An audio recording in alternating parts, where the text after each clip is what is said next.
not ready to go yet, okay? I'm not ready. You gotta wait. I got shit to do. I'm in the middle of something, all right? Just hold on.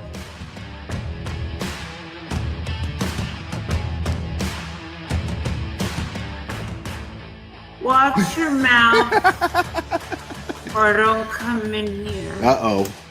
Uh-oh. Oh, yeah, people, come on, we're adults here. You know what? What is the point? Yeah, we're adults here. I got a fucking Burger King fucking thing on my head. We're all fucking adults here, guys. People in my chat, 2 words. What are they? 2 words. Let me see the chat flood. Let me see the chat flood. 2 words. Okay, next caller. Please. Let's get into the meat and potatoes, which translate in American to dick and balls.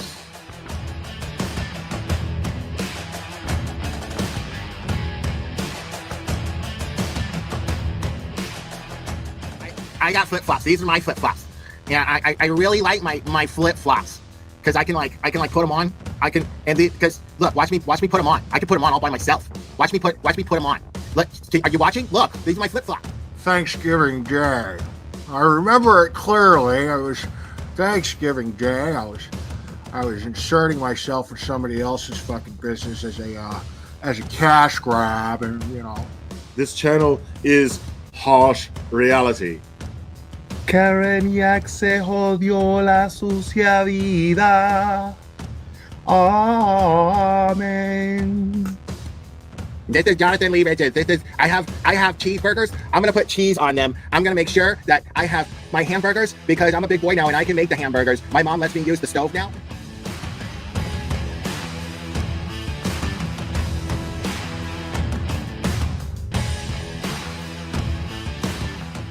And I'm just like, wow, I like receipts, and they brought receipts. Like they had evidence to back up everything they said.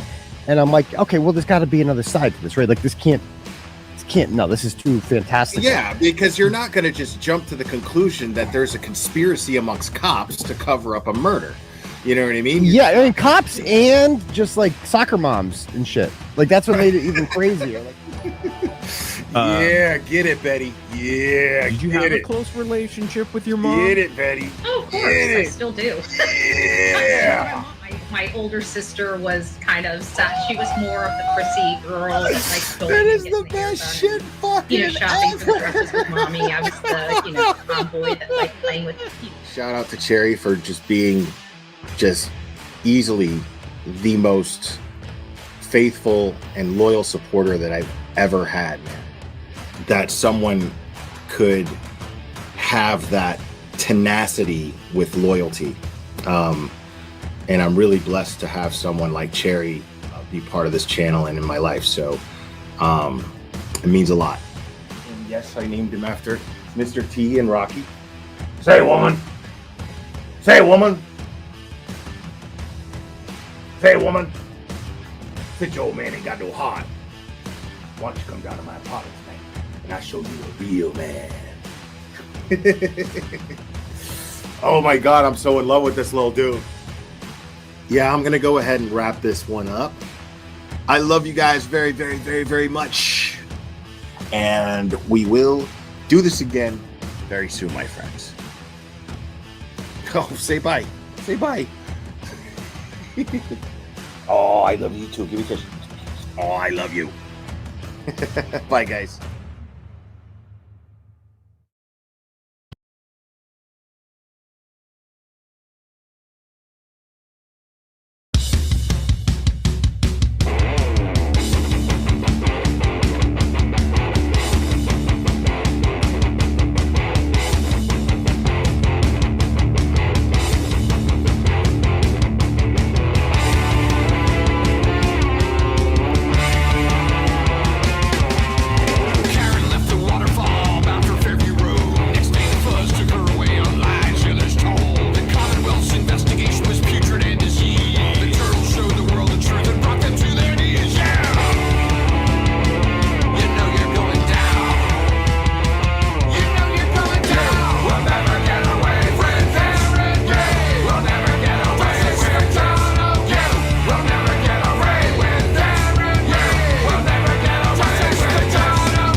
people. Oh my goodness.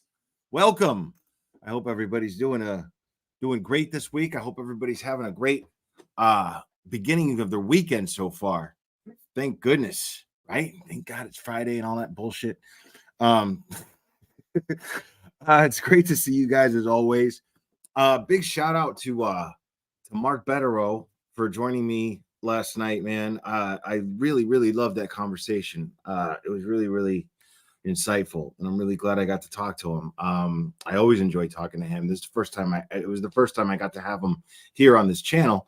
But it was fantastic that I finally did. But every time I've been lucky enough to talk to him, it's always been extremely insightful. Now the today what we're going to do is we're going to discuss the events that are caught on camera at the Waterfall Bar and Grill on the night of January 28th, 2022. This is just hours before Boston police officer John O'Keefe met his demise. And we still don't know exactly what the circumstances were that caused his death. We know that Karen Reed didn't do it. I think it's pretty safe to say that now. And I stand by what I said a couple of live streams back. I said, if you, at this point, with everything that's been made available publicly, believe that Karen Reed is guilty of this crime, or, I mean, you're just fucking dumb. You're ignorant, period. I mean, you're not looking at the facts, period. And I really don't give a shit, like, how many of these idiots get up there and try to say, you got to apply logic, and you got to apply rationality because it's just not rational. And the chances that Karen Reed didn't do this, I don't give a fuck about the chances, dude. The point is that the evidence dictates that she didn't do this. It's just that simple.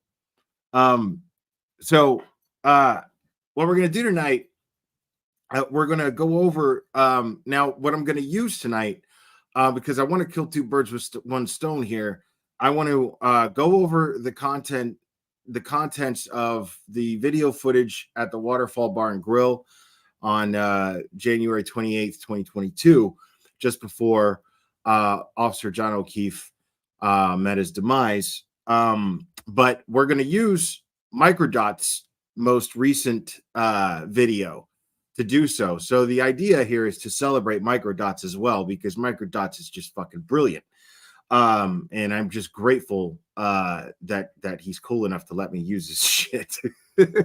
But he's fantastic. I mean, the dude's from another fucking planet, man. Like, and I mean that in like the most complimentary way possible. Dude just clearly doesn't think like the rest of us. It's just amazing.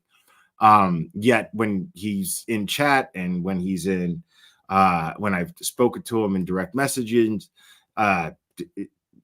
just the most personable person you'd ever imagine. So it's brilliant. The dude is just brilliant. And so I have pinned at the top of the chat, and I hope Cherry will remind everyone throughout, and I'll try to do so. Microdots also has merch. So the link to his channel, and you just click on the merchandise thing, and you can absolutely get Microdots merch. And he's just amazing. Now,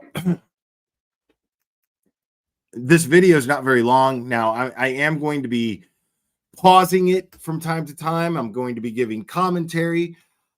This is what I do when I review any video. So I'm Jerry gets mad because I don't sell my own merch, and I'm really quick to sell somebody else's, but not my own. Yeah, imagine having to be Cherry and dealing with me. So God bless her heart. So yeah, I'll be pausing. I'll be giving commentary, adding my thoughts. Might even be some disagreement with some of Microdot's assessments, more or less. It's possible, not sure. Just giving a disclaimer here. But the point being is I don't want to hear any whining. That's not really the point, but it just made me think of this. I don't want to hear any whining about let the video play. Glarer, let the video play. Shut up, Glarer. Don't talk over. Dude, seriously, man. Like, in the comments, listen, understand something. I also understand that Mark Betterow is an attorney and a very, very valued mind in this, for lack of a better term, movement. Okay. And last night, I didn't have the patience for it. And then I also decided, like, I don't need the patience for it. There's nothing to dictate that I need patience for this shit. So when people, when you leave comments going, don't talk over Mark Betterow, don't interrupt him, and don't just let the man talk. Go fuck yourself. Okay. I invited the guy on here to have a conversation. Okay. Not give a speech. And I want to hear what he has to say, obviously. And most people understood that there was a dynamic in our conversation. So I'm not complaining about Mark at all. I wanted Mark to speak. But as the host of a show, I kind of have a responsibility to ask questions or add my own thoughts or piggyback off of his thoughts. That's kind of how this works, you know? So if you don't like it, go fuck yourself. Okay. This is what you logged in here for. So fair warning, just so you know ahead of time, when you start to get frustrated because I paused the video or I spoke over a part or whatever, just I want it to be just as soon the response in your head, as soon as you think these things, I want the words "go fuck yourself" to be the next thing that pops into your head. Picture me telling you to go fuck yourself. Okay? Don't ever tell me how to run my show. Ever. So now that I got that out of the way, what we will do, we'll go over Microdot's video, which is again absolutely brilliant. Absolutely brilliant. All of Microdot's videos are incredibly informative. And again, it's all speculation. He puts up a disclaimer. People are like, oh my God, that's so irresponsible for him to do that. He puts up a fucking disclaimer, man. He says, like, this is just speculation. Nobody's paying me to do this shit. I just do this shit. This is how I express my thoughts. I sit up here, I speculate. A lot of people speculate, but those of us who are responsible in doing so, we say, we give that disclaimer to some degree or another, like, hey, this is just speculation. I don't have facts. I don't know. Based on the facts that we do have, this is where my mind goes. And that's it. That's all we're doing, is expressing some opinion here. You know, that's all that is.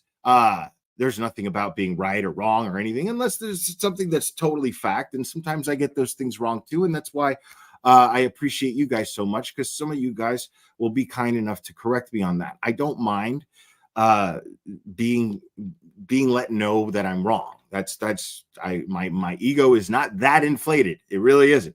I prefer to use this experience to learn.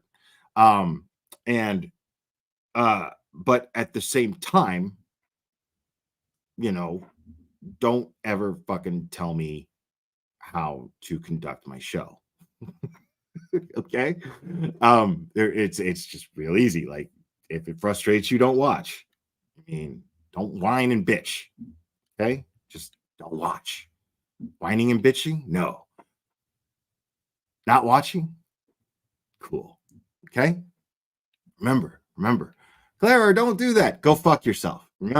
Just remember, make that switch. I want that subconsciously planted in your head. Clara, don't do that. Go fuck yourself. Okay. Got it? Cool. All right. So Now, Microdot's video is very, very, very informative in that sense. That when I first saw this footage, and I know other people have posted, I just never got around to actually like reviewing it. But this footage, when we watched it in the courtroom, this footage, it was like a camera on a TV screen that was projecting this footage, and it's really grainy, so it was kind of hard to make out what was going on. But this video makes it very easy, or at least a lot easier, to make out what's going on at the waterfall on that night. So what we know is that Officer John O'Keefe was invited by Chris Albert initially to go to the Waterfall bar. The group went to CF McCarthy's, or at least John and Karen went to CF McCarthy's first, and then met up with Chris Albert, Brian Higgins, a couple other people whose names I can't remember, and Jennifer and Matt McCabe. Now, I don't think that John O'Keefe was aware of the fact, and I certainly don't think that Karen Reed was aware of the fact that Brian Higgins was going to be there. But I have speculated many times on this channel. I've speculated many times on this channel that Higgins has the most motive, because when it came out during pre-trial, before the trial, that they were having some sort of, you can't call it an affair. I think they were just talking, and neither one claims that it went any further than talking. So I think they had a peck kiss at one point, but you could tell that there was not an actual attraction there, based on the way that they described things. I remember I had Aiden on here when we were going over when Higgins was testifying and listening to these text messages being read out loud to the court, and with me and Aiden are just sitting there listening to this like it's torture, like having to see a man go down like this, publicly, like no matter how like it's crazy. It's like a male instinct. I don't know what it is, but I can't speak for Aiden, but for me, it was just like beyond secondhand embarrassment. It's just like, dude, as a guy, hearing you crash and burn with every fucking text was just like, oh man, you poor fucking bastard, dude. Have you ever seen a vagina? Has there ever been one within your proximity this close? Ever. Like, I would have guessed no. I would have guessed no, considering what the nature of these text messages were. And like, you can almost kind of like, sense Karen in the text messages getting frustrated. Like, what do I got to do? Fucking paint this guy a fucking picture? Like, what is the deal with this guy? So it's just really, really interesting to watch this guy with absolutely no game whatsoever. I mean, this thing wasn't gonna happen between the two of them. And it's really fucked up, because it comes off kind of like, if this was the motive, like, God, how, what a horrible, like, worse than we thought it would be of a thing to die for, like, his girl didn't even cheat on him. Like, let's just say that John went over there. This is just one scenario. That I'm not saying that this is what I believe. I've speculated this, but I don't necessarily believe it. That John went over there to 34 Fairview after being invited, or as we'll see in the video, a little bit more than an invitation, to confront Brian Higgins. Let's just say that that's what he went over there to do. And then he ends up dead out of it. Well, I mean, Jesus, all for what? Because of a little flirtation? Um, because Karen just wanted some attention and some affection. You know, she I think that um everyone was struggling with some inadequacies, as you just put it here in the chat. Um Giovanni's Pikachu. I think everybody was kind of struggling with some inadequacies. Like, I mean, Higgins is just clearly just a generally insecure guy, you can tell. But you know, you got to understand, Karen had all these health issues going on. They were fairly new to her. So she was still kind of learning how to manage these health issues. She's in a relationship with a guy that she is totally on fire for.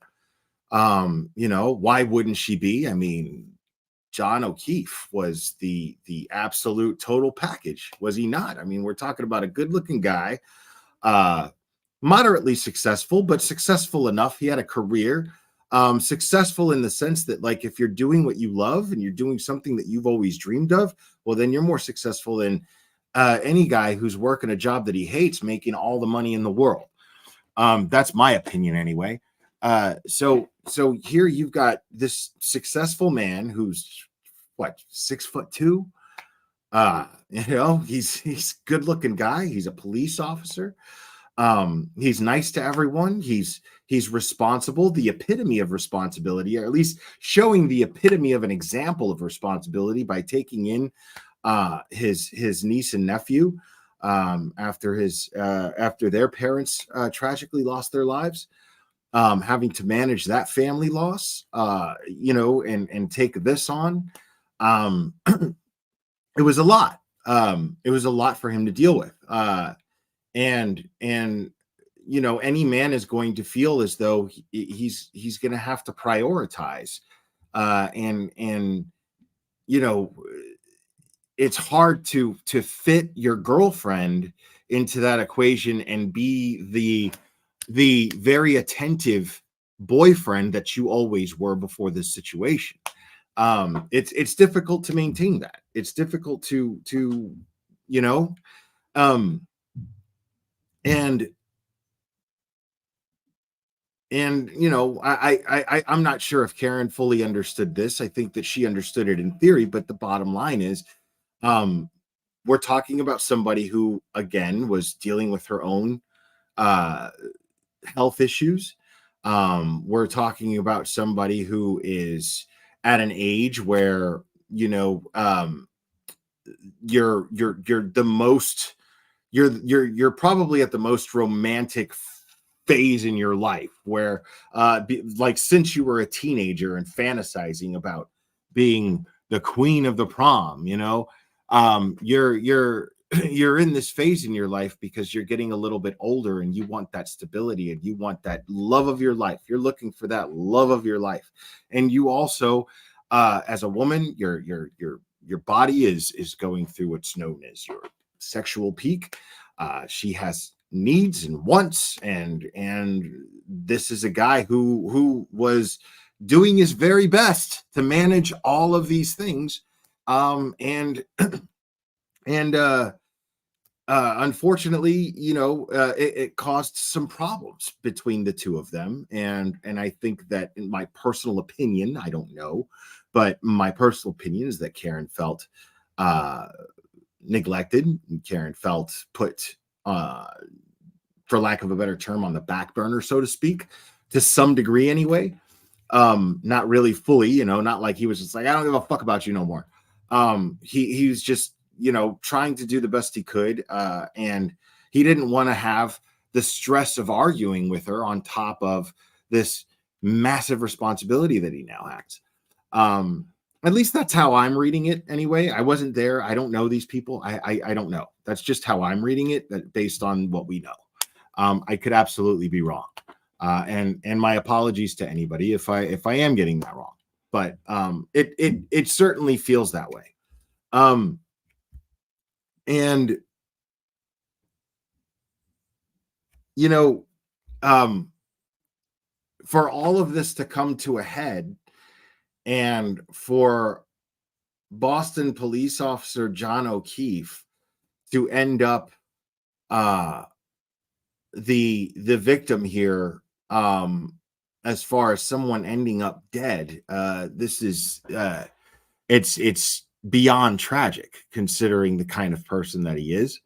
You know, I mean, let's just face it. Let's just talk about the elephant in the room in that situation there. You know, we're talking about people's character who are involved, who we've seen their character since this tragic occurrence, and we've seen all of their character, and none of these people's character seems to even remotely measure up to John's, you know, except for Karen's.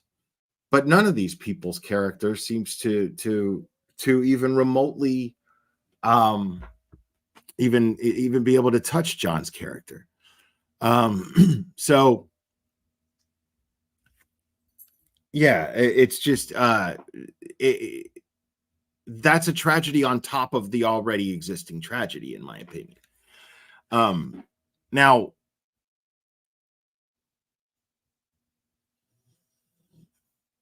I am of the belief that the key to what happened to John is in the footage of, or at least whatever took place at 30, or not 34, but at the Waterfall Bar and Grill. I believe that whatever happened that night there, it contains all the answer. I would do anything to be a fly on the wall that night at the Waterfall Bar and Grill, who could hear. I wish so bad that there was audio to this footage. But yeah, so we're gonna go ahead and start watching this now. And again, hey, there, quit pausing it. Don't talk over it. Go fuck yourself. Remember, keep that in mind. Okay, keep that in mind. Good.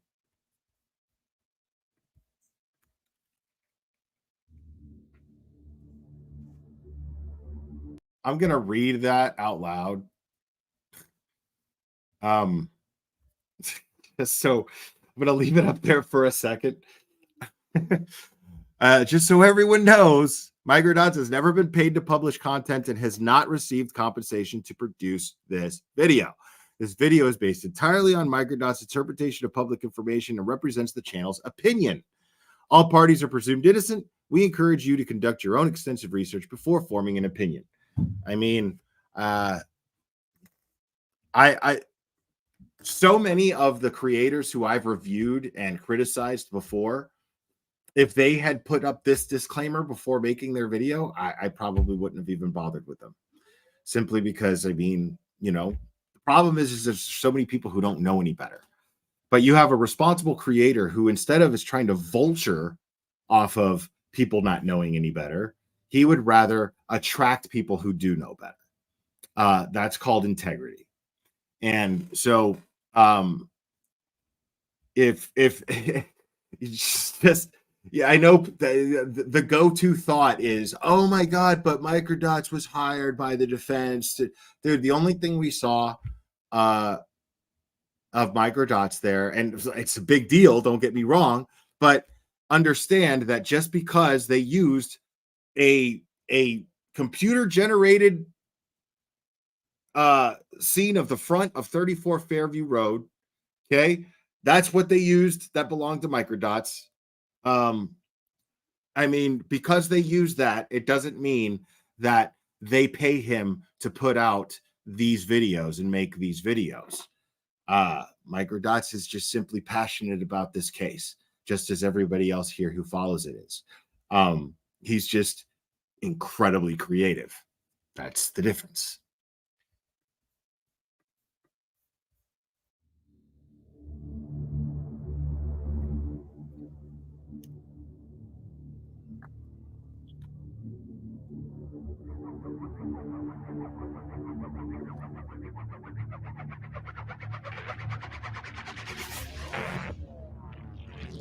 Let's talk for a second about what actually happened in the time leading up to everyone going to 34 Fairview. Brian Albert, Brian Higgins show up drunk at the Waterfall. They've been drinking in the afternoon. You know about the flirtatious texts that were sent between Karen Reed and Brian. Higgins was clearly pining over Karen, but for her, the flirtation had ran its course. It was done. She was happy and committed to John. You could see that in her actions with John that night. You don't have to guess. Brian Higgins sees Karen Reed enter the bar. I didn't know she or John O'Keefe would even be there. His attention is quickly turned to John O'Keefe approaching. John greets him with a warm embrace, then does the same with Brian Albert.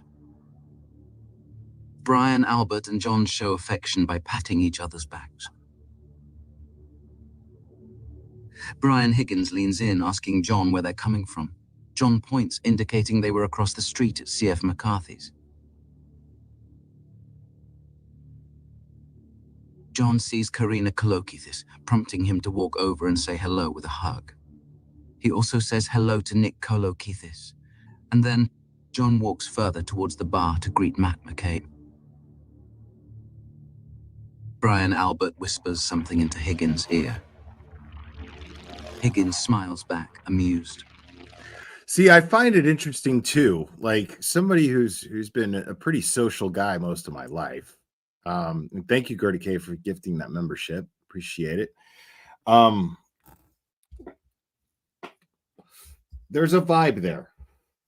Now, again, I wish I had audio of the Waterfall. Now there's a band playing. I don't know if we'd be able to hear it, but a lot of times when somebody is happy, when a group of people is happy to see somebody show up, at least somebody will get up and be like, yo, what's up, dude? Holy shit, good to see you, blah, blah, blah. They hug each other, whatever. Nobody got up. Nobody made any effort at all, it seems like, to meet John halfway for a greeting.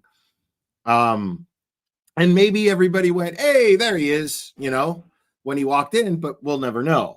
But again, these are just things that probably could mean nothing. All right. But they could mean nothing. But I you know, I'm going to look at these things and I'm going to speculate every little thing here. So just keep that in mind. But John here is distinctly dressed with that hoodie. So it's easy to spot him in this video, despite how grainy it is. And but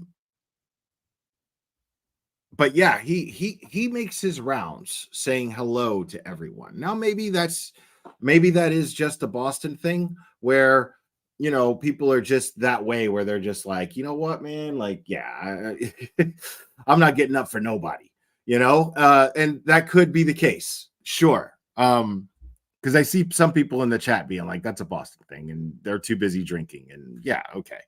But I mean, I don't know. I have been both guys. I have been both the guy who everyone is like, yo, hey, and I have also been the guy that everyone's like, fuck this guy. So you never know.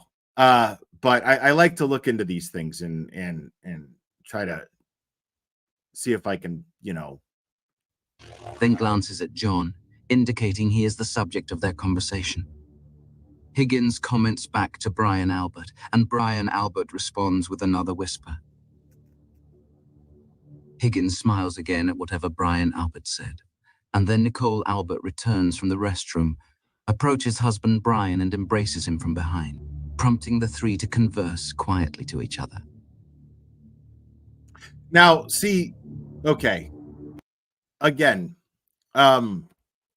whether they're conversing quietly to each other, I'm going to take that with a grain of salt, only because, again, there's a band playing. And I know if I'm drinking and I'm hanging out with people in a place where there's live music or loud music, but live music is always loud, I'm gonna, you know, I'm gonna talk close. You know what I mean? I'm gonna talk. Usually, I'm gonna talk into your ear. You know what I mean? Like I'm gonna lean forward and I'm gonna be like, "Hey, blah blah blah blah. Yeah, right. All right. Right. And then I'm going to do like this and turn my ear so I could hear you talk to me. But I also see what Microdots is saying here, because it feels like I'm not necessarily seeing those actions that I just described.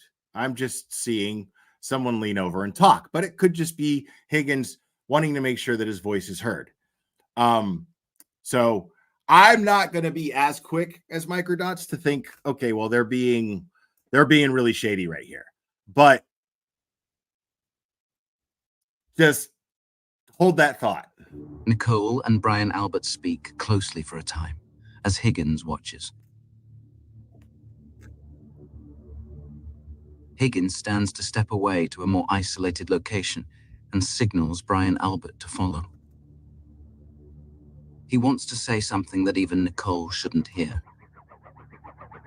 This may be where the idea... Okay. Now,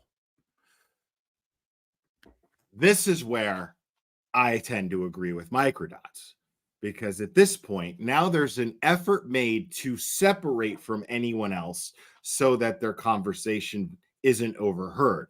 I can't think of any other reason why that would be the case, why Brian Higgins would call Brian Albert over away from his wife and say, hey, man, come here, you know? And still he talks right into his ear. So I could see why Microdots was like, that's fucking shady. idea to confront John is born. We jump ahead 3 minutes later, and Higgins, Brian Albert, and wife Nicole let's get idea back to something that he signals Brian Albert to follow. Now notice the He timing. wants to say something. Notice the timing here.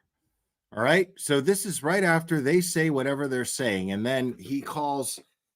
And if I had to speculate, if I'm speculating, if I'm writing a movie or a book inspired by actual events, but not necessarily, this book is 100% true, but just inspired by what I'm seeing here. And if I were to recreate this with dialogue, I would think that what just happened was when John O'Keefe walked in with Karen Reed, or at least when John O'Keefe walked in, he sees John O'Keefe and he's been drinking with Brian Albert all day. Remember this. Remember, he's been drinking with Brian Albert all day. Okay. And they just got back from New York, I believe, for a funeral. So they're already intoxicated. I don't give a shit what any of them say, but they're already intoxicated. And at this point, Brian Higgins, I would assume, sees John O'Keefe, and I think it's safe to assume this based on everything that we know and everything that came out in trial. Right, exactly. Microdots, yeah, no need to even defend yourself, dude. Like, again, this is just Microdots' opinion, just like any other creator who goes on and expresses their opinion. This is his. I'm merely going over it because there are parts, most of it I agree with, but he does an excellent job of breaking down everything that happened that night. So to me, this is really, really important, because this is not something that I've ever gone over, is the events that took place at the Waterfall. Now, Brian Higgins, Brian Albert had already been drinking. They came home from a funeral. They see now. Officer John O'Keefe walks into the bar. I don't think that it's a coincidence that since Brian Higgins has been talking to Karen Reed, behind John O'Keefe's back. I don't think it's a coincidence that he's drinking. John O'Keefe walks in. He's with his very close friend Brian Albert, and he says something to him. He expresses his feelings in some way, shape, or form. I gotta say something here. Oh man, this is fucking crazy that this guy walked in here on tonight of all nights. Man, I'm pissed.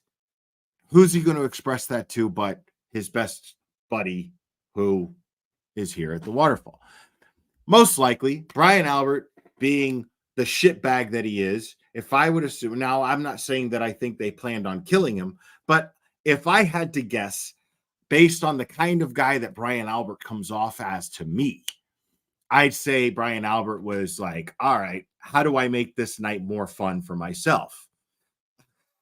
I'm going to help instigate a fight. I'm going to tell this jackass who thinks the world of me and thinks that I'm the coolest guy in the fucking world because of my Boston Finest days. I'm going to fucking entice this guy to do some shit. And I'm going to play him like a puppet for my own entertainment. And so if I'm thinking what Brian Albert's doing, I'm thinking that Brian Albert is like, dude, so fucking kick his ass. Whip his ass, dude. Fuck this guy. Is he a friend? Blah, blah, blah, blah, blah. I mean, I know the guy and he works for but whatever. Fuck that guy, man. If you want to fucking like, dude, the only way you're ever going to get this guy's girl, you know, is to fucking fuck him up. So he fucking gets out of the whole situation. Take him out of the equation, you know, emasculate him in front of her. You know, and I'm sure it didn't go into all that, but probably just, you know, dude, what? This guy? Just fucking whoop his ass. Fuck him. You know, that's what I'm thinking. And I think that Brian Higgins wanted to hear that from him. I think Brian Higgins told Brian Albert this, hoping to elicit some sort of encouragement to do this. So he'd have someone to back him up, not necessarily back him up in the fight, but back up his actions in the sense that to endorse his actions, basically, is what I mean. So I'm of the opinion that Brian Higgins told Brian Albert, this is what's going on, blah, blah, blah, blah, blah. This fucking guy right here, this guy fucking walking in just ruined my mood. Oh, you're gonna let this fucking guy ruin your mood? What? Because of a fucking girl? Fuck that girl, fuck him. Whoop his ass. Who cares? You know, we're here, we're having a good time. Fuck that guy. Let's have more of a good time. You know what I mean? And I think that Brian Higgins was hoping to get that sort of validation from Brian Albert. Thing that even Nicole shouldn't hear. This may be where the idea to confront. Some of you might be thinking, well, these are fucking grown men. Why would they do that? Glairer, you're reaching, man. That's insane. Like the one guy's a fucking ATF agent, the other guy's a Boston cop. Come on. Like, why the fuck would these grown professionals sit there and commiserate in the way that you're saying they commiserate? You sound like high schoolers. You sound like children. Okay, maybe they do. Maybe I'm reaching, right? Confront John is born. We jump ahead 3 minutes later, and Higgins, Brian, Albert, and wife Nicole are still positioned on one side of the table away from the rest of the group, almost as if they were spectators sitting in the front row watching a play. Brian Higgins takes a photo. His flash goes off in 3, 2, 1. He appears to have pointed the camera through the gap between Brian and Nicole Albert's backs, across the table, and taken a photo in the direction Karen Reed was standing. We know this because we then see her return, walking from that area back to John's side. John puts his arm around her and she speaks to Karina and Nick Colo. Now, there's two ways to look at that. Again, playing devil's advocate. Could be the dude was fucking taking a goddamn selfie. Who the fuck knows what he took a picture of, right? Who the fuck knows? Probably completely innocent, right? Fair enough. But why would microdots come to that? Why would microdots come to that conclusion? and or not necessarily come to that conclusion, but speculate that this is what happened. Well, Brian Higgins did destroy his phone when there was a court order to not do so. So it's pretty fair to look at every single fucking thing this guy does with his phone as shady, because we know that he did that, right? So again, for those of you who are like, well, you don't know, because that's true. We don't know what he was doing with his phone right there. But is it unfair to assume that he's doing something fucking shady with it? Not at all. Not at all unfair. Considering the fact that this asshole destroyed his phone when he was under court order to not do so. So, Olokithis.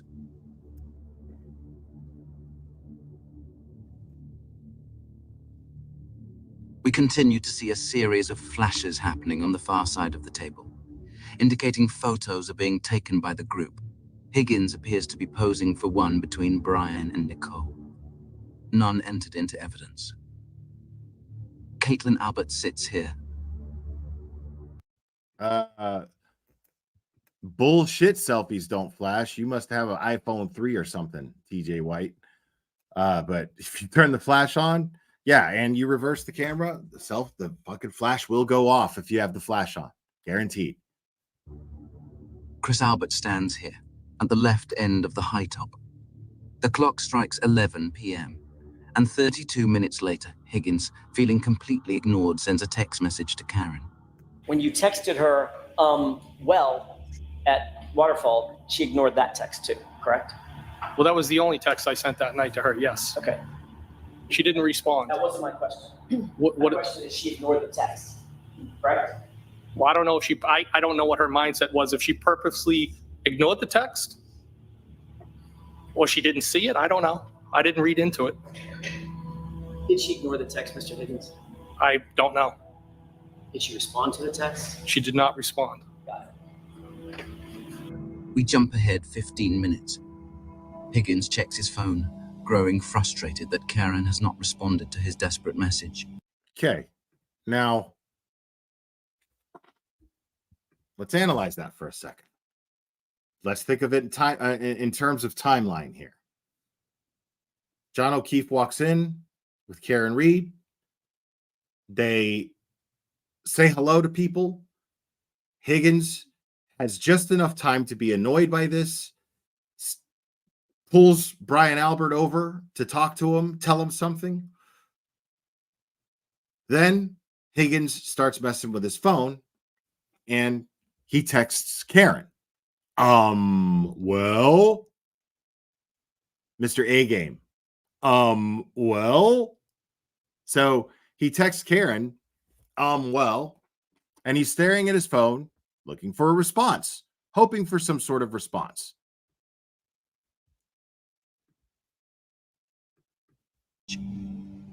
John glances at his phone as well to check the time. It's getting late and almost closing.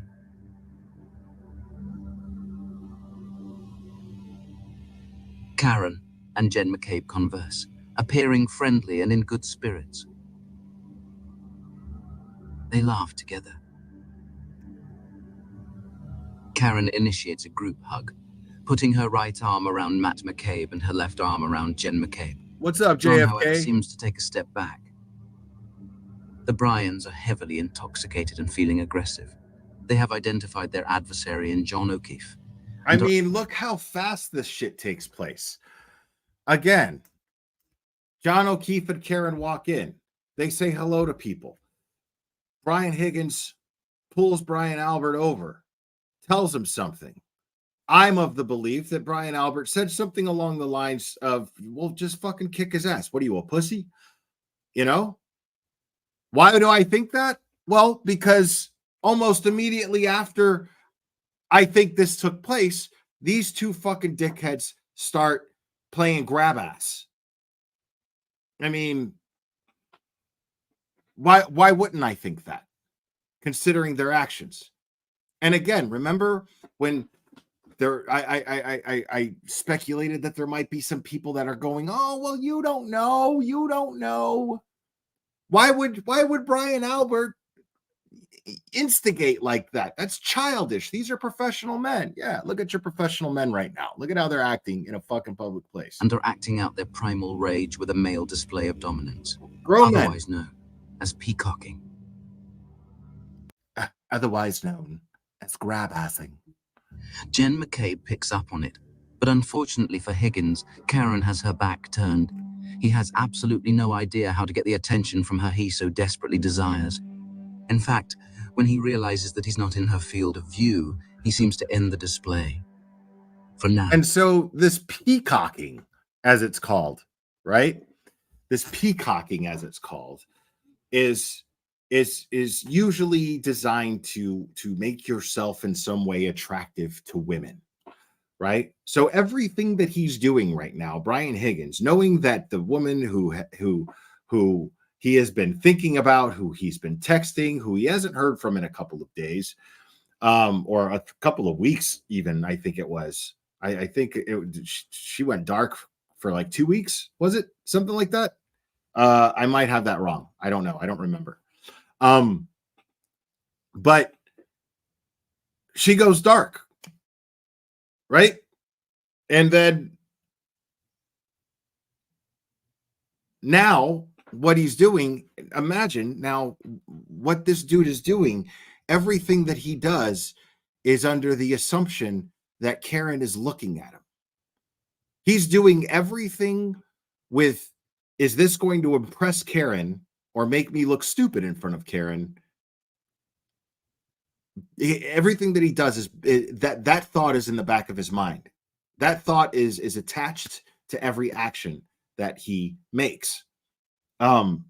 So he absolutely is doing everything to try to impress her in some way. Again, no game at all. This is not, I mean, I've never seen a woman that was actually worth a shit that would be impressed by two grown men fucking grabbing each other in a fucking bar. Like I've never met any woman who is worth a shit who would be turned on by this. Just saying.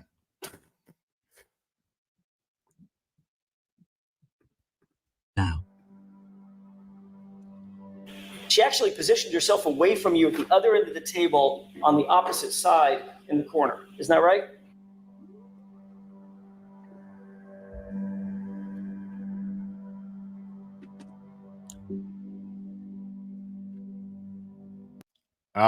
We interrupt this video for I think we got a super dad. Super dad. I think we got a super dad. Super dad.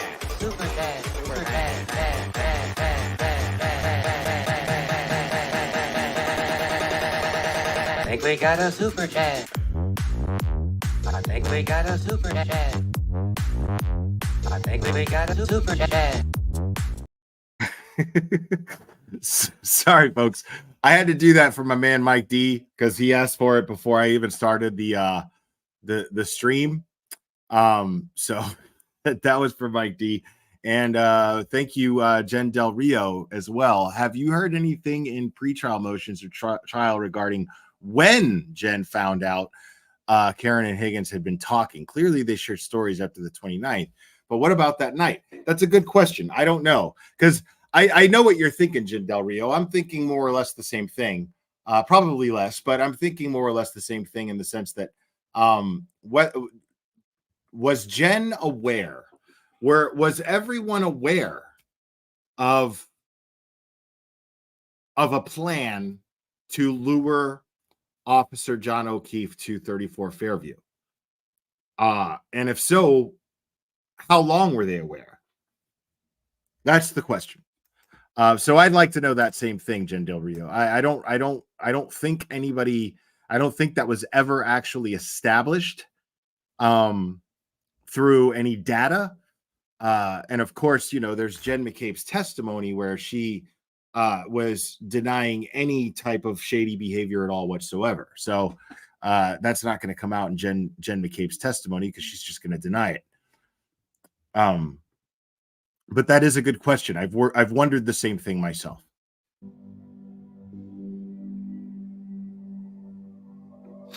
Jen and Matt McCabe hold Karen in prolonged embrace. However, what's strange is they never once mentioned to her that there's an after party at Brian's house. For Karen, at least, there's a surprise in store. Meanwhile, John has taken notice of the Bryans. Higgins, humiliated, needs validation from Brian that he's powerful. He has Facts. worth. Perfectly worded. Higgins and Brian continue their private conversation, able to speak more freely since no one is close. If not planning, they were likely exchanging toxic ideas, building animosity towards John, who doesn't seem to be fully in on the joke quite yet. Higgins is feeling insecure and less than.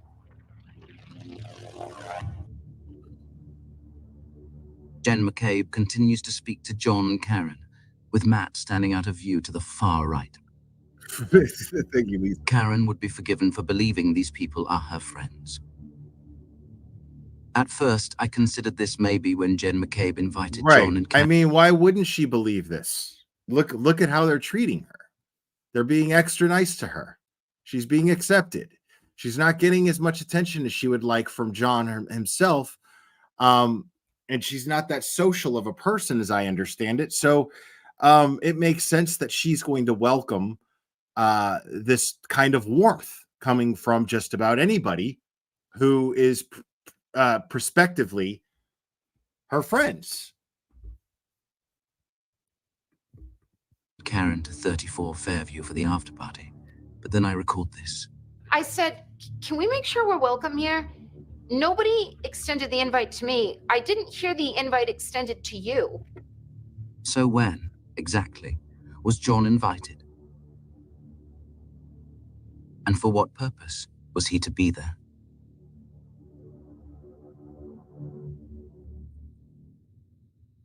Here comes Chris Albert entering the vicinity of Brian and Higgins.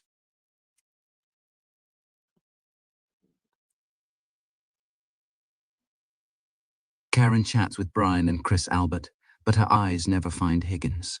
Imagine the storm of emotions he must be weathering, standing just inches away from the woman who has consumed his thoughts for weeks. She's right there, so close. Right. Everyone is really social here, but Karen is, for obvious reasons, avoiding eye contact and avoiding any type of contact that she can with Brian Higgins, because he's probably, I mean, he's obviously intoxicated. In the corner of her eye, she's seeing this guy playing grab ass, a grown man playing grab ass with another grown man. So, you know, this is probably very awkward for her, I would imagine. And, you know, I get that she kind of did that to herself, you know, in that sense, at least what we're talking about right now at this moment. She did that to herself, you know, but the fact of the matter is, you know, you look at it's pretty irrelevant when you look at the fact that she cut off communication with the guy already for who knows how long. So, Rose, thank you so much. Oh, damn. I thought you stopped the super chat song. I want it all, please. Thanks for being okay. You got it. I think we got a super chat. Super chat. I think we got a super chat. Super chat. Super chat. Super chat.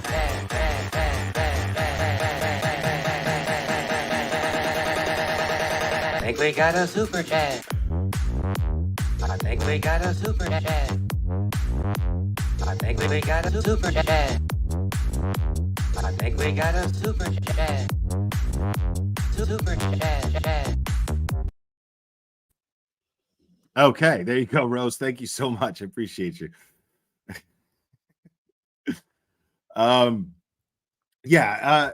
Let's see what Microdot says here. I believe she was giving him the opportunity to say hi, but he wouldn't. He should have just said hey. Right. Yeah, that's a good point too. Like, what did he think? And that's a very fair theory considering his testimony. When you think about his testimony, he was always like, oh, I didn't want to, I didn't want to step on anybody's toes or anything like that. The guy's fucking timid. He was counting on Karen Reed to do everything. He thinks that life is a porn movie. That's what he thinks. He thinks that life is a Bang Brothers movie where, a woman goes, hey, hi. Yeah, you're hot. So you know what? Geez, it's hot in here. Let's fuck. It doesn't work that way, dude. Like she gave you the opening to actually act. Okay? That's what happened, Brian Higgins. And you failed.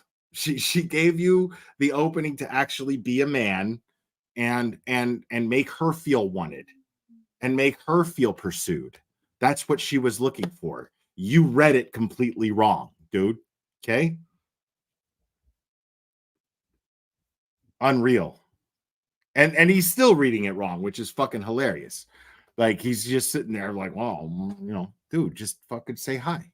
Don't quit trying to grab Brian Albert's junk and say hi to the girl that you've been talking to. If you're such a fucking tough guy, confront her and just be like, hey, haven't heard from you in a couple of weeks. Even if John goes, wait, haven't heard from you. What are you guys talking about? Because if you're going to be man enough to talk to this girl behind his back, be a man and confront her respectfully, but confront her and say, hey, what the fuck? I thought, what's going on? Especially if this guy's your friend. You don't covertly sit there and, peacock and start grabbing some dude's fucking junk. Like, it's weird. Yet he is helplessly bound by his own fear, unable to utter a single word. There's nothing more excruciating than being invisible to the one you desire most. Karina has her jacket on. Right. She says goodbye and hugs John for the last time.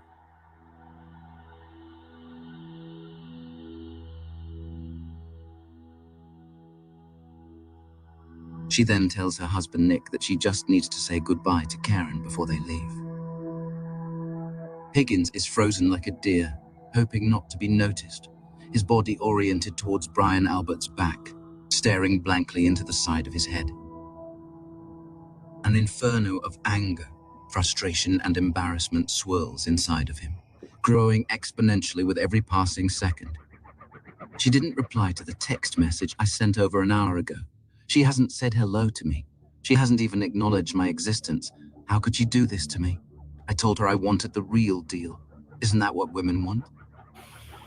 I don't know where she was all night, no.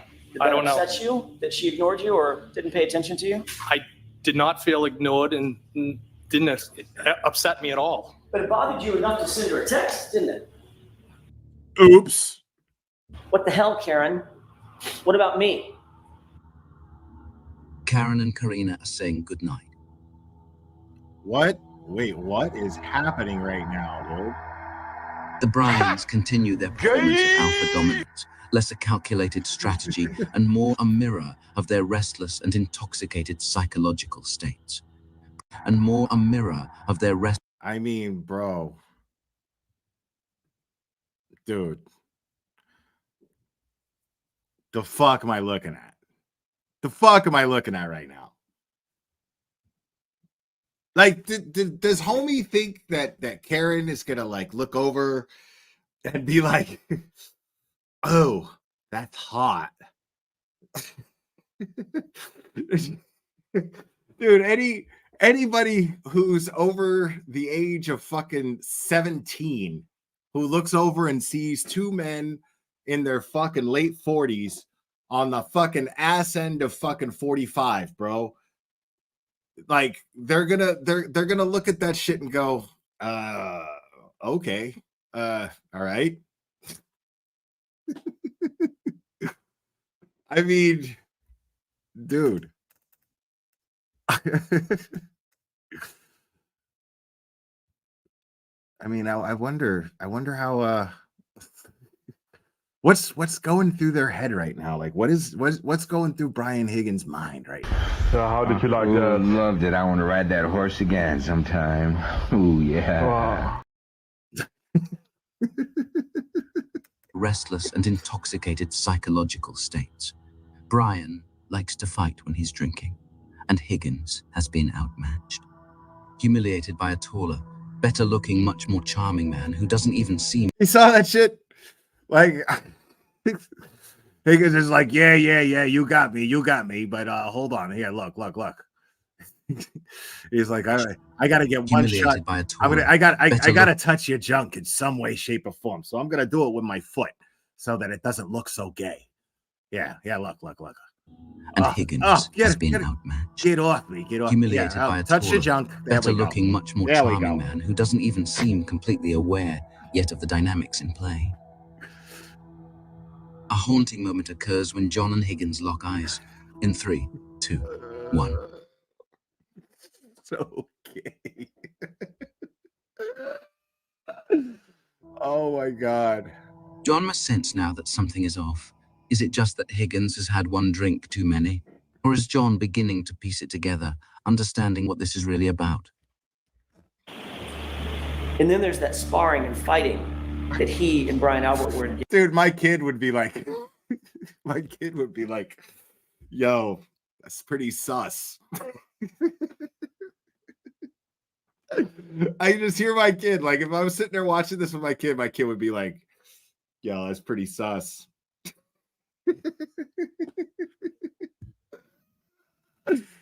Oh my God. We're engaged in. Of all the things they could be doing, this is what they were doing just minutes before John O'Keefe walked into that house at 34 Fairview. The bar is closing in 5 minutes. It's last call and John offers to buy them a final drink. They decline. Notice here how kind and reserved John appears, smiling and being respectful. Bro, While the bride... like, Higgins touches a lot, bro. Like, look at this guy, how much he touches. Notice here how kind and reserved John appears, smiling and being respectful, while the Bryans are sloppy and have clearly lost control of their faculties. Like, you ever notice those people? It's almost like they know too, man. Like, it's really weird, you know? Like, those people who are just fucking touchy. You know what I mean? They touch too fucking much, you know? They got their hand like right there where his hand is, you know what I mean? And like they always manage to pull your hand off just when you're so uncomfortable that you have gotten to a point where you just kind of want to be like, all right, man, you know? But they manage to just beat that point, you know? They stretch it out for as long as possible. And like right when you're in your mind going, all right, I'm gonna fucking move this dude's hand, or I'm gonna fucking say something like right now. As soon as you think that, they move it, and you're just like, fuck. And then they do it again, and then the whole process starts all over, and you're just like, God damn it, dude, stop fucking touching me. Fuck.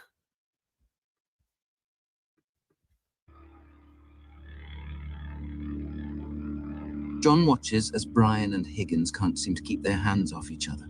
Remember, this was their state as they waited for John to walk into 34 Fairview just moments later.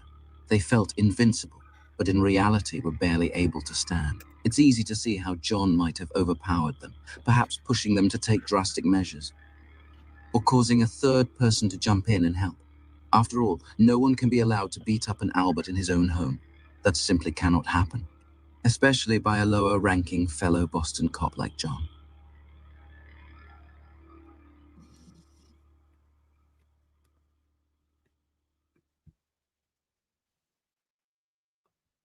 Chris Albert hugs Caitlin since he's not going to the after party with everyone else, and the rest of the Alberts head towards... Now, once you get past all the ass play, this gets really, really interesting.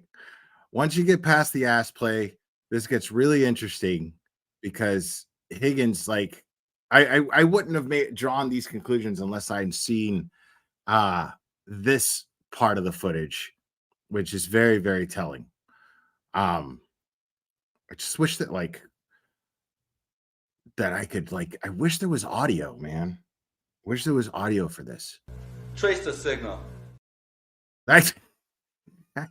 I wish that was an option. I can't do that. towards the door, including Higgins.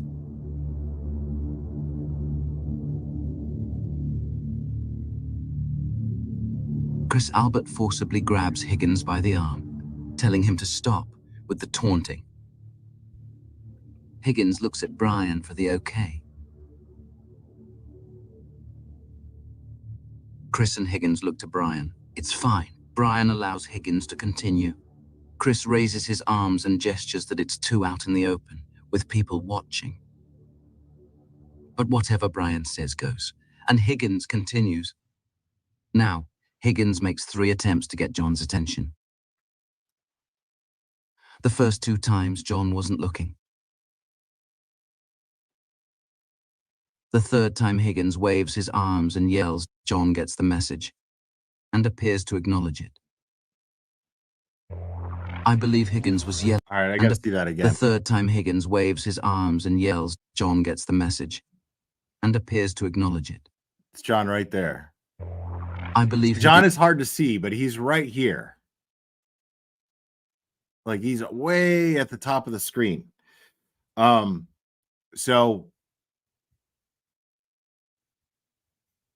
he doesn't even know what the fuck is going on. Higgins was yelling, "We need to have a talk. Go to Fairview." And you didn't say goodbye to John, correct? I don't think I said goodbye to anybody. And you didn't talk to him about coming over to 34 Fairview. No. Brian Higgins, however.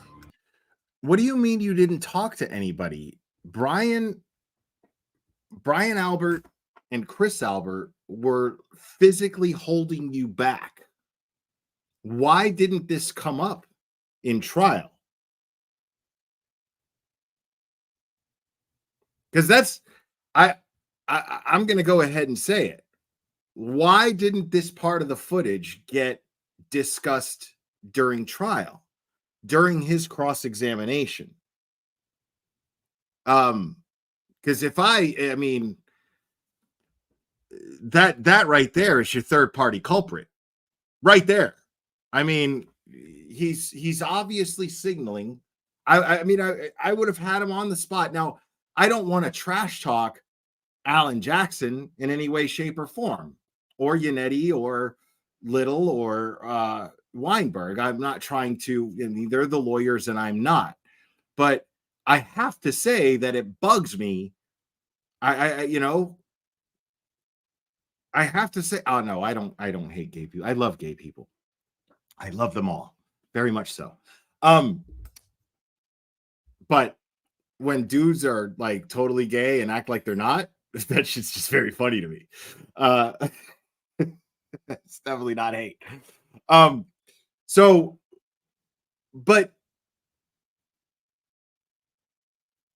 well, that's the thing is I don't know. Amy in Boston, you're making a good point.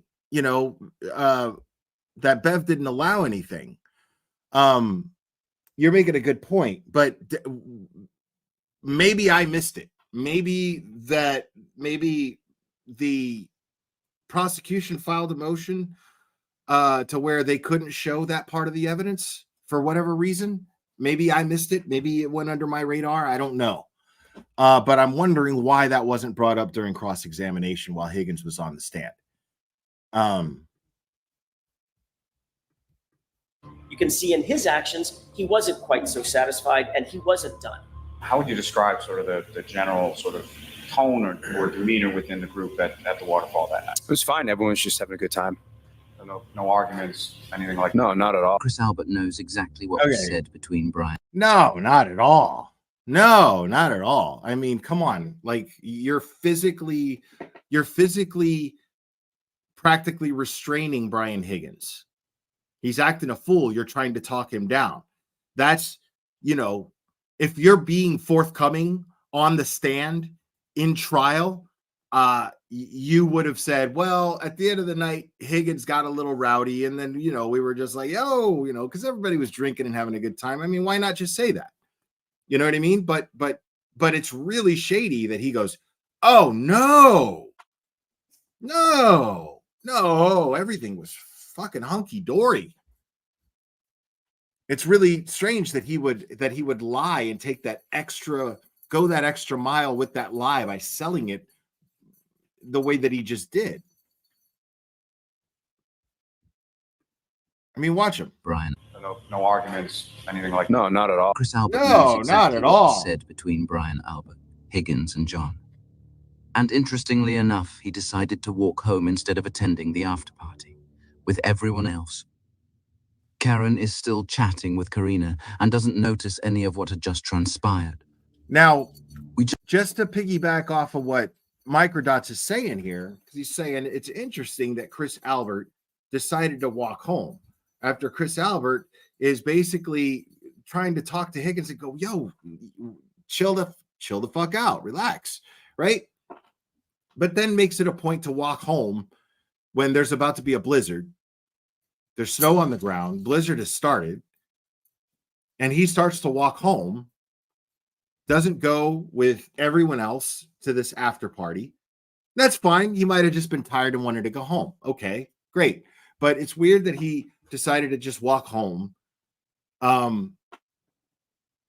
right after this takes place, and he lies on the stand about this taking place, saying that it basically just acting like it never happened.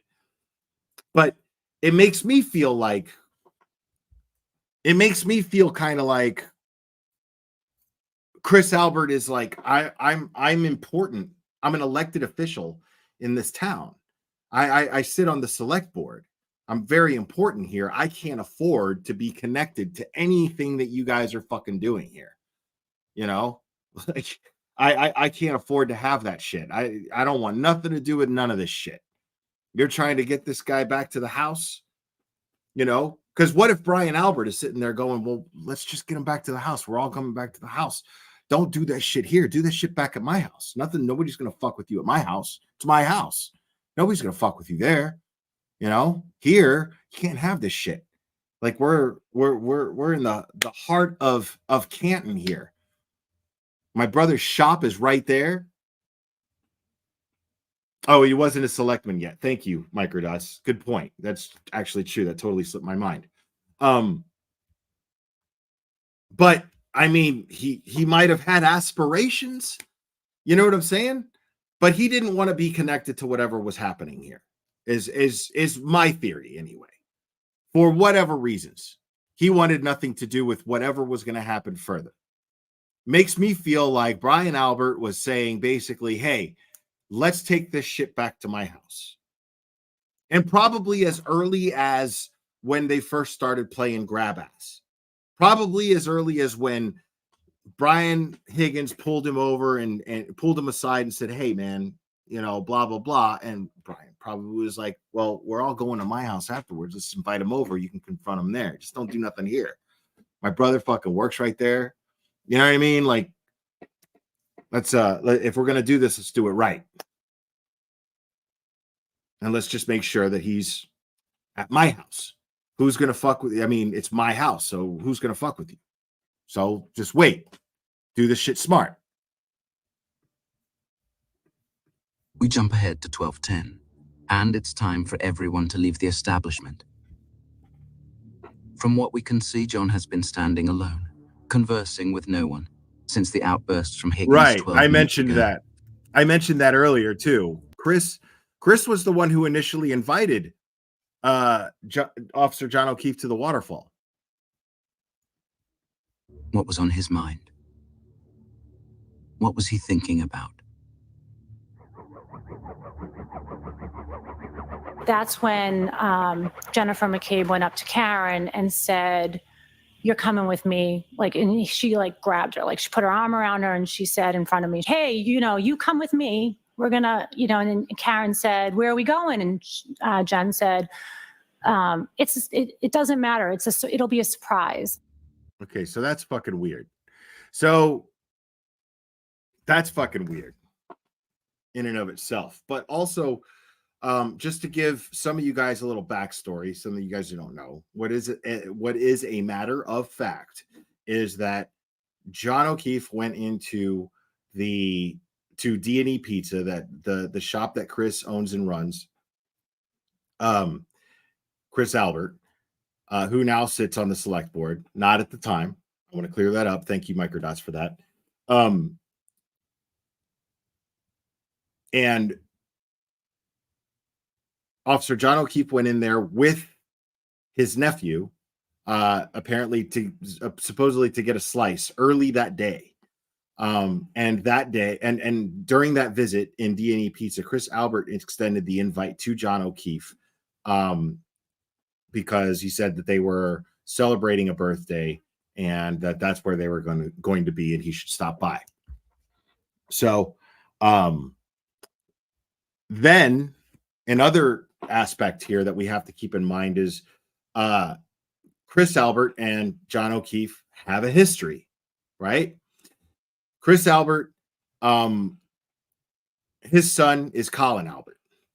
Now, Colin Albert, one could also say that he has motive, considering that John O'Keefe would get annoyed with Colin Albert's disrespect to his property. Allegedly, Colin Albert would throw beer cans in his yard or whatever, walk through his lawn. John O'Keefe was kind of a stickler about stuff like that, like, get off my lawn. I don't want my lawn getting messed up. He made people take off their shoes when they walked into his house. A lot of people are neat freaks like this. It's very common. Now, apparently this was something that was a point of humor for the Alberts, for Chris, his wife, and Colin. And they were neighbors, and so he I believe John would ask Chris to watch his house. I wouldn't say necessarily house sit, but watch his house while he's out of town or whatever. And apparently they sent pictures of them.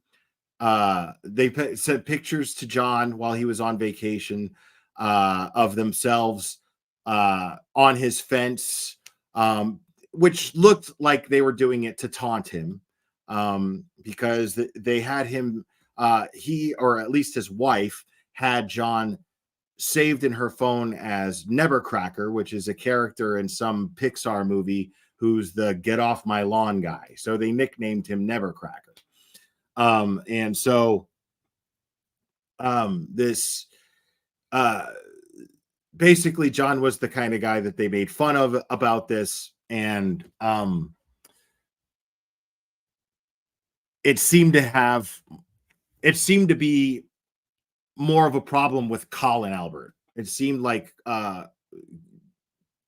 at least what I'm taking out of it, I'm of the opinion that Chris Albert and his wife would make jokes with and in front of Colin about this, and Colin, in order thinking that he would be impressing his parents in some way, shape, or form, would show an absolute lack of respect without really understanding the nature of being adults, and that's our neighbor and we shit talk him, but we still got to show his property some respect to some degree. We don't want to deal with lawsuits, and we don't want to deal with associations, and we don't want to deal with all that. But Colin, being an entitled little shit, probably thought that he was impressing his parents by taking the disrespect an extra mile. Now, yeah, they were definitely enabling their kids. We know that they enabled their kids because we saw how Chris Albert behaved in front of CF McCarthy's when Turtle Boy was there, and the footage that Turtle Boy took of him and Meredith in front of the CF McCarthy's, and we saw Chris Albert absolutely and totally encouraging the behavior of these little shitheads. Julie Nagel, Ryan Nagel, fucking Sam Nagel, Colin Albert. I mean, this was it was all right there. And then who's the other Albert? Not Junior. The other Albert that was there. I forget. Whatever. But this was absolutely encouraging by Chris Albert. So I don't think that it's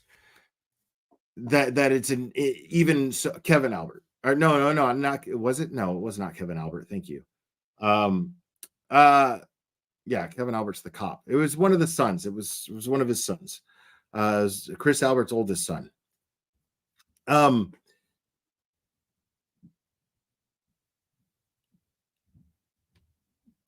Now,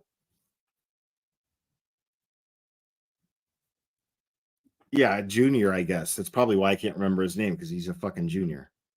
So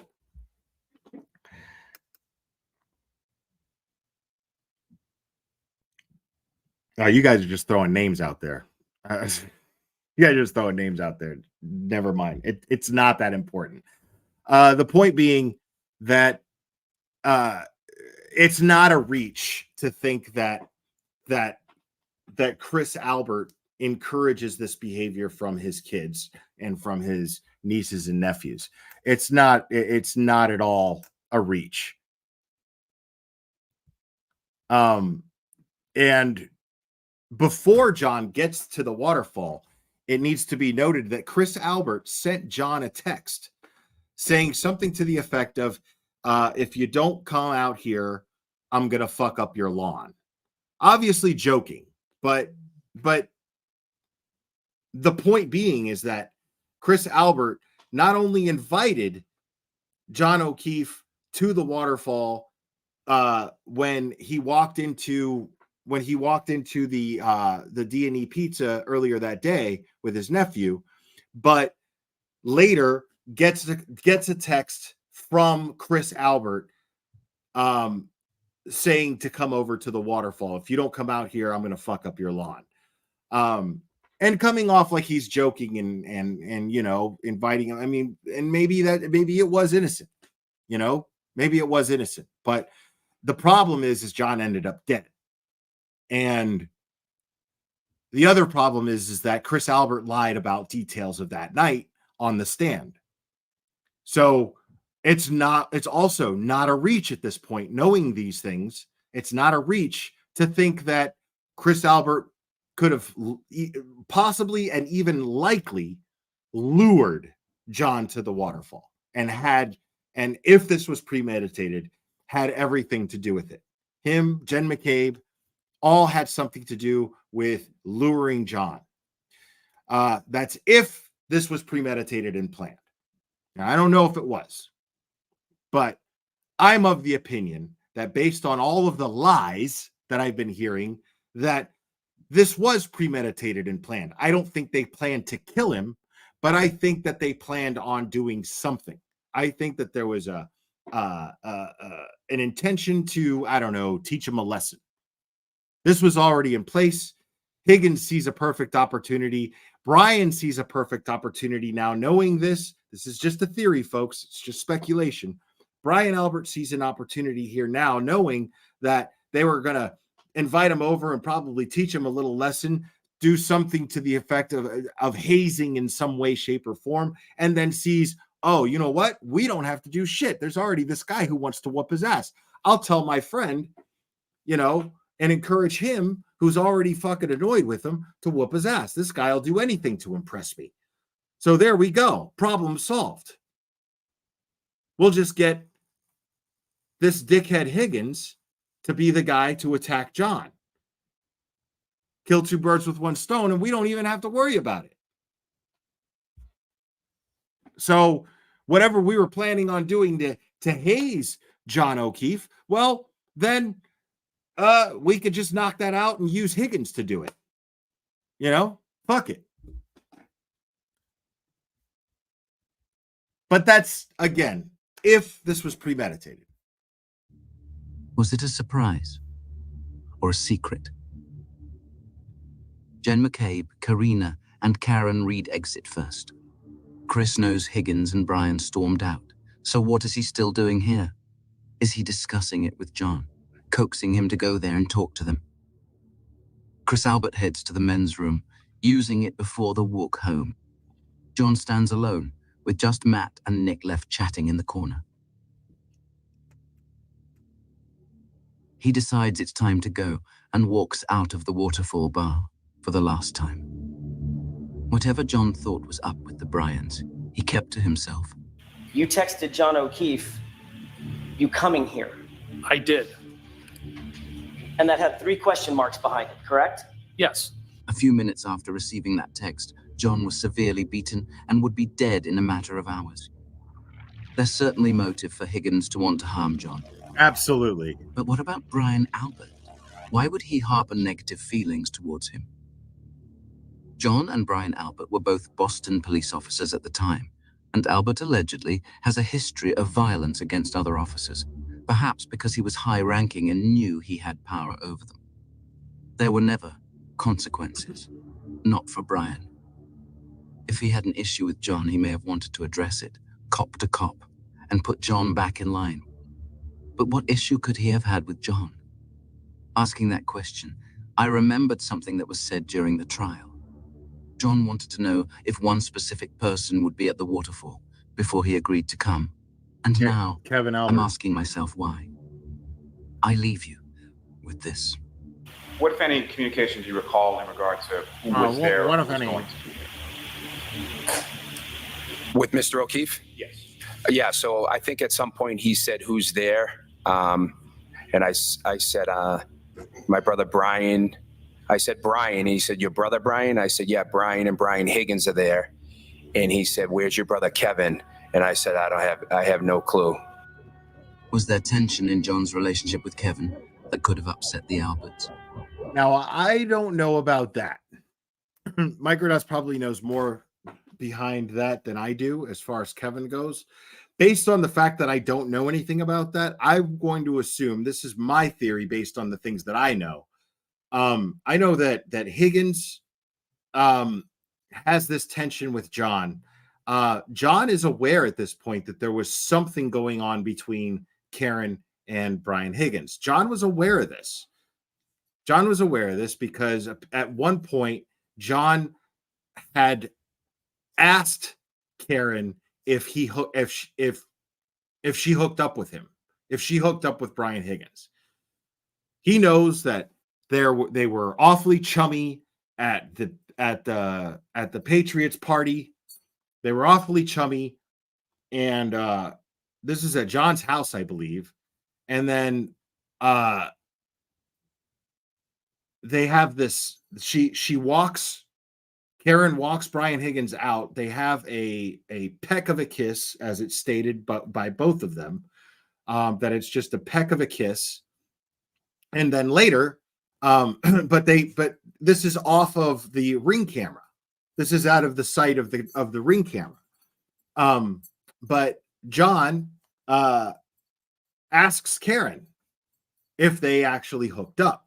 He realizes there's something going on here.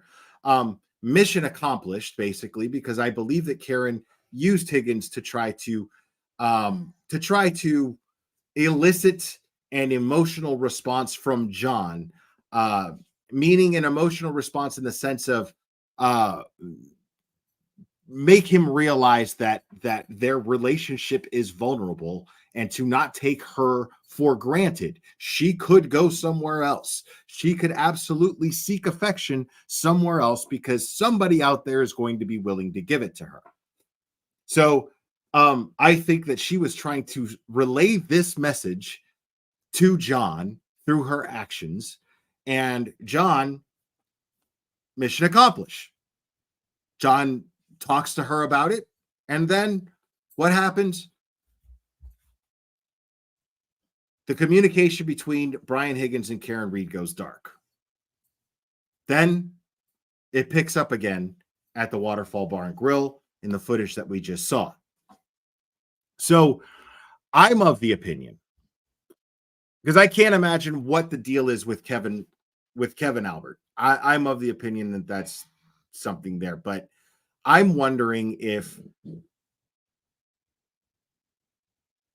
instinctively Officer John O'Keefe was thinking, all right, this Higgins dude is there and some shit could probably go down between us, and I want to have an assessment of the situation. Who's going to be there? Who do I got to worry about, basically? Who's going to be there? All right, so Brian's going to be there. Brian Higgins is going to be there. Is Kevin Albert going to be there? So that could just be why he was asking if Kevin was going to be there or not. Maybe. I don't know. Maybe. But that I'm only saying that because I have no idea if there's any weird history between John and Kevin Albert. I have no idea. Requiring an intervention from Brian.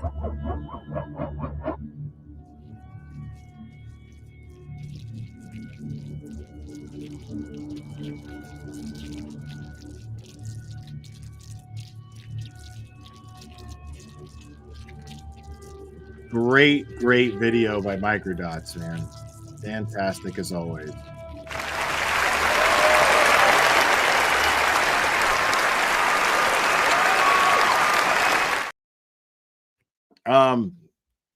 Great job, Microdots. Thank you. And thank you for letting me stream this and go over it. So yeah, I'm blown away by that. But that's the thing is I and especially because of that video, my opinion is much more solidified that the moments, those final moments or those key moments in the Waterfall Bar and Grill, that the key moments in that footage of the Waterfall Bar and Grill are absolutely key to what happened to John. I absolutely and totally believe that.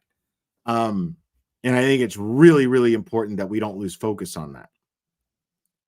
Because it's clear. It bothers me. Again, it bothers me because again, I'm not trash talking. There's had to have been a reason that I'm not aware of that this wasn't that those final moments of that footage were not addressed while Higgins was being cross-examined. I'm very curious about that. Because those are key moments. Brian Higgins is absolutely trying to he's fired up. He's being held back by Brian and Chris Albert. He's being held back physically and he's being loud. And he's saying, hey, come on, motherfucker, blah, blah, blah. And he even points to outside as he's addressing John O'Keefe from across the bar. So he's going, yo, hey, come on, blah, blah, blah. You know, like there's clearly some shit going on here. That's going to be very telling to any jury. I believe that footage alone could have probably been enough to create doubt. And solidified this third party culprit defense. When you consider all of the other testimony, you consider the 2:27 a.m. search from Jennifer McCabe, and you consider how the prosecution even decided to present their case, which was weak at best. They had no case. They had no case against Karen Reed.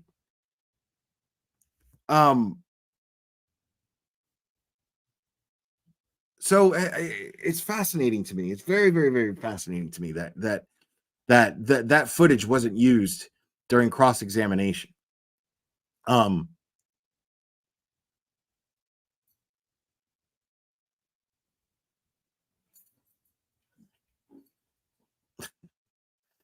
I love that shit.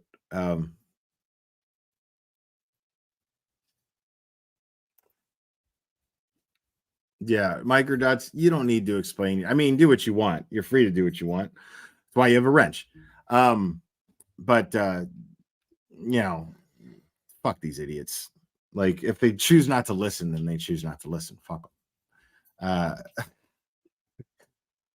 So what I'm gonna do, let's see here.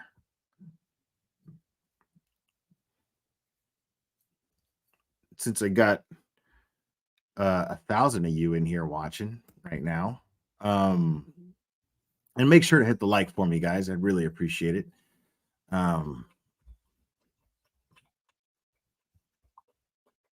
Clubber's drinking his water.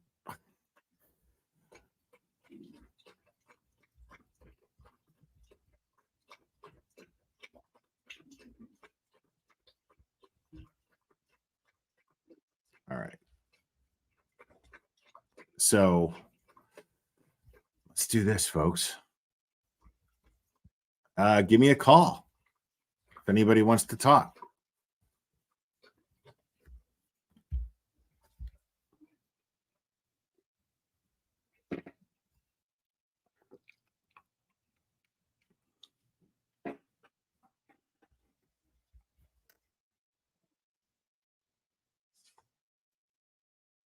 Yeah, the defense didn't use any of Microdot's videos. You people are fucking retarded if you think that. Like, you weren't watching the trial. Like, the only thing I saw them use of Microdots was his image of the outside of 34 Fairview. It's the only thing I saw. I might have missed something, but that's all I remember seeing.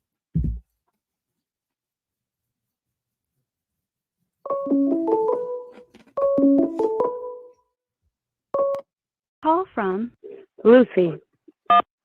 What's up, Lucy? You're on. How we doing?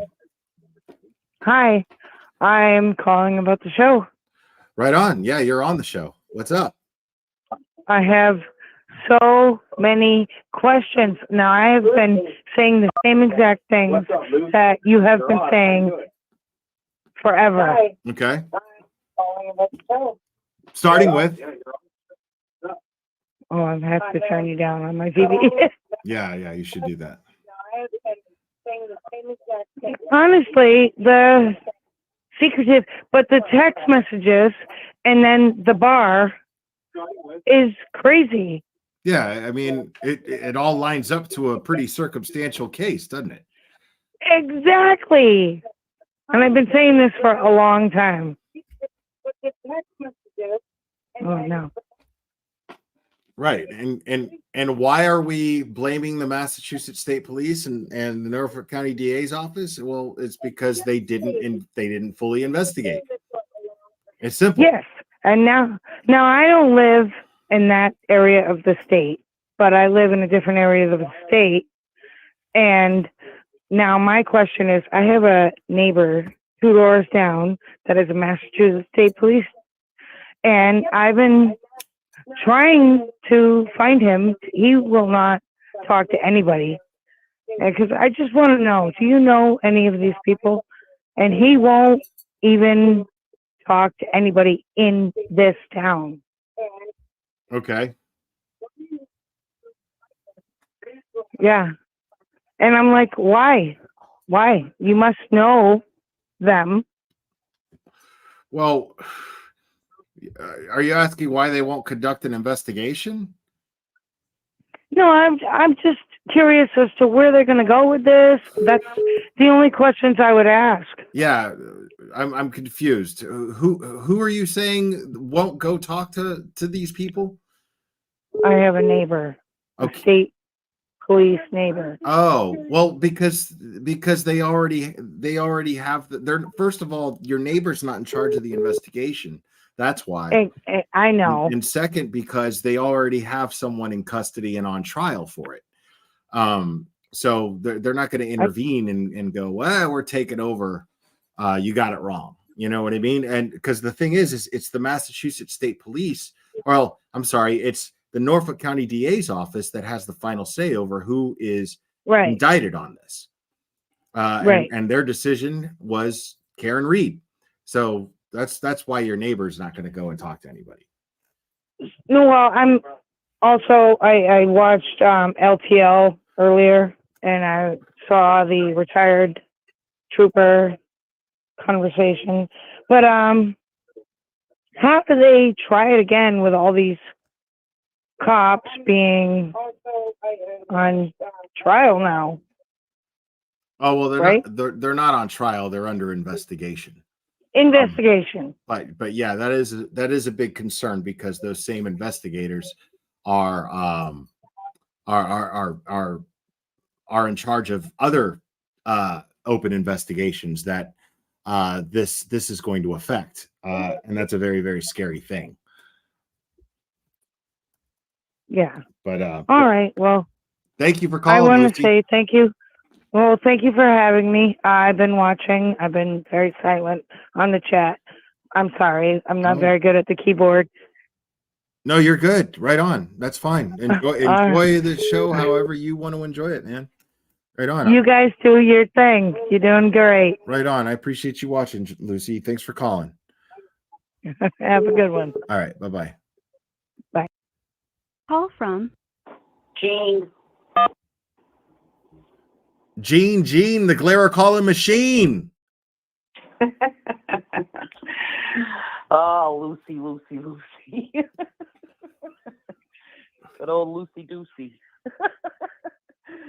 Last time I called, I was reading the comments, and they were like, why does everybody from Boston sound the same? I don't know about that. Yeah, the comments were too nice to Gene from Dorchester. Right. They was calling me Marlboro Reds. Okay. I was actually laughing, but this is going the way we want it to go. All right. This is what I said about that. Bev probably, I think she might dismiss it. I know everybody else disagrees. But it's just going to show you like the events that are starting to transpire. You know what I mean? So the Canton 9, their charges are getting dismissed. One by one, police officer going down. And I know you don't live in this state, but if you, I know you keep up with everything that's going on though. And a lot of state police, other cops that are in Canton, stuff like that, they're starting to go down. So I think this is like just the calm before the storm. Like we're seeing a lot of things go on in this area. Even in other towns, like in this town called Weymouth, there was a cop that was just charged guilty for beating this other dude up. So I think it's like it's a clean sweep, you know? And the Karen Reed case is just going to be the one to go, you know, saving the best for last type of thing. I think with the protesters the other day out in Quincy, I think everything's starting to fall in place. I really do. And they'll play it off and go till the very end that they can, but Karen will not be going to trial. She won't. Too much information's coming out. I mean, that's the thing is we had this conversation last time you called, I think, and yep. I my opinion's the same. You know, should it go to trial? No, of course not. We're all in agreement there, but I think that you know, considering everything that Judge Beverly Cannoni's done so far, I would not be surprised if this absolutely goes to trial all over again. Well, they're gonna play it till the end. Sure. But before, yeah, they have to save face with the O'Keefes. This is all about the O'Keefes. Like they'll be like, why ain't you going further? What do you mean you dropped it? It's all about them. But it's people are going down slowly. Charges are getting dropped slowly. More stuff is coming out about like Turtle Boy and how he was set up, and I mean we knew it from the beginning, but the actual factual information starting to come out about that. You know what I mean? Right. So it's just, this is the calm before the storm.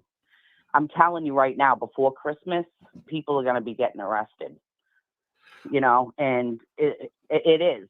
They're going to start getting arrested. People are going to get arrested and charged. They might not get charged with John O'Keefe's murder, but someone's going to speak. Believe me, these people think they're tough because they've been getting away with this stuff for so long. You know what I mean? They get away with it for so long. They think they're superior. They have like a mob complex. But in actuality, they're straight up pussies. Like they would never like walk down the streets where I come from and act all tough. They would never do that in regular clothes. They get their head bashed in. They'd literally get their head bashed in. They only deal with little town people and I'm big and bad, you know what I mean? They're all pussies. There isn't a dude I don't know that wouldn't kick his ass. There isn't a dude I know that wouldn't not kick whose one ass? Of their asses. Oh, one of their asses. All Okay. of them. Okay. All of them. Brian Albert, Higgins, Brian ABCD, whatever. All of them. They kick all of their asses. There's not one dude I know that wouldn't. I mean, there's, you know what I mean? there's clearly like a complex. Right now, yeah. I could kick their ass. Because I mean, that's just tough guy 101. You know, the ones who who act the toughest and make it a point to like come off the toughest like all the time are Mhm. usually the Oh, most yeah. scared and insecure fucking bitches. Yeah. You know what I mean? They are. They are there. Right. I'm telling you, So they've been getting, like I said, like I even know people that personally know Brian Albert, and they say he's nothing but an asshole, like in real Right. life, like just a dickhead, just straight up dick. You know what I mean? Like just like, small dick energy type of person. Sure. You know what I mean? Yeah. But people are not gonna. It's not gonna go any further. I'm telling you, people are starting to question themselves. The fuck was I doing sticking up for this pussy? Yeah. They're starting to question them. They are 100% starting to do that. At the beginning, it was all, oh, look at us, blah blah blah. Now it's sinking in. It's they're sitting there. They're questioning every move they make, every phone call they make, everything they say out of their mouth. They're just like, I'm a fucking idiot. I'm seriously a fuck. Why am I doing this? The conscience, you know what I mean? It's starting to sink in. I'm telling you right now. I mean, that's a reach, like they've gone this I far. They've gone this far. Why wouldn't they just? Yep. Because You know what I they have mean? to. Like all they have They have right. to right That's now. my point. Why wouldn't they Right, just but keep their fucking mouths shut? Because they're not gonna. Because I mean, I they're agree. fucking losers. I agree that They're fucking somebody is bound to say something to somebody, but I don't think that necessarily somebody's going to get a conscience all of a sudden and then walk into a police station and go, or the Fed or Josh Levy's office and go, hey, you should know what I know. Somebody told me, or I mean, maybe somebody who they trusted and they talked to because they were drinking or whatever, and then they might walk in and do that. What I'm saying is, Matt McCabe being the most likely one to do that, I would think, is not going to do that. You know what I mean? Like, well, no, because he's got Jen McCabe as his evil wife. Right. That's what I'm saying. His throat in the middle of the night. These people are so tight and close as far as family goes that they're, and they're all they can all be implicated. Each one of them can be implicated. So all right, so let me just give you my 2 seconds. But do I think that like Colin Albert is stupid enough to fucking blab to his friends? Sure. You know what I mean? Absolutely. Yeah, 100%. But you know who, listen, when I watched this trial day in and day out, I looked at Brian Higgins and I said, that dude is a straight up pussy. When I looked at the video, all right, the videos of him needing Brian Albert, like that would have never happened if Brian Albert wasn't there.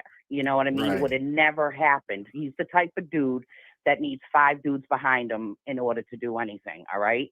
When I look at him almost come to tears on the stand, he's the one that would 100% walk in somewhere and say, you know what, Levy, I fucked up, dude. I was really in love with this girl, and I'm telling you, he's a pussy.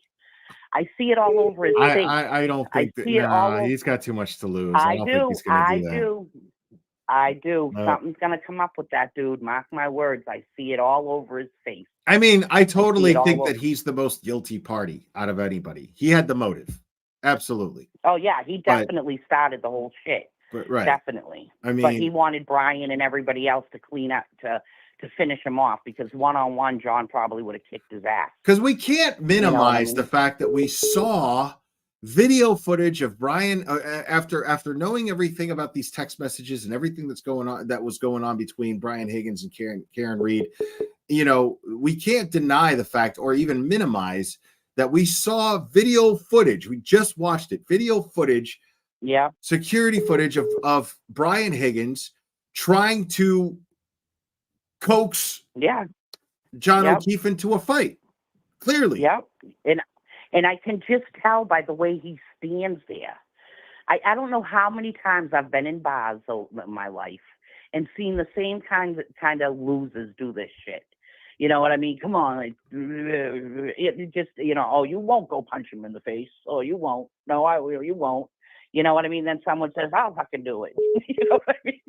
But it's just, Yeah, that's what I think was yeah. going on. That's what I think exactly was. what was going on. Exactly going on. I think that's That's exactly what was happening. 100%. Is Brian Albert was like, because that's the thing is I listen. I'm not what one would refer to as a tough guy.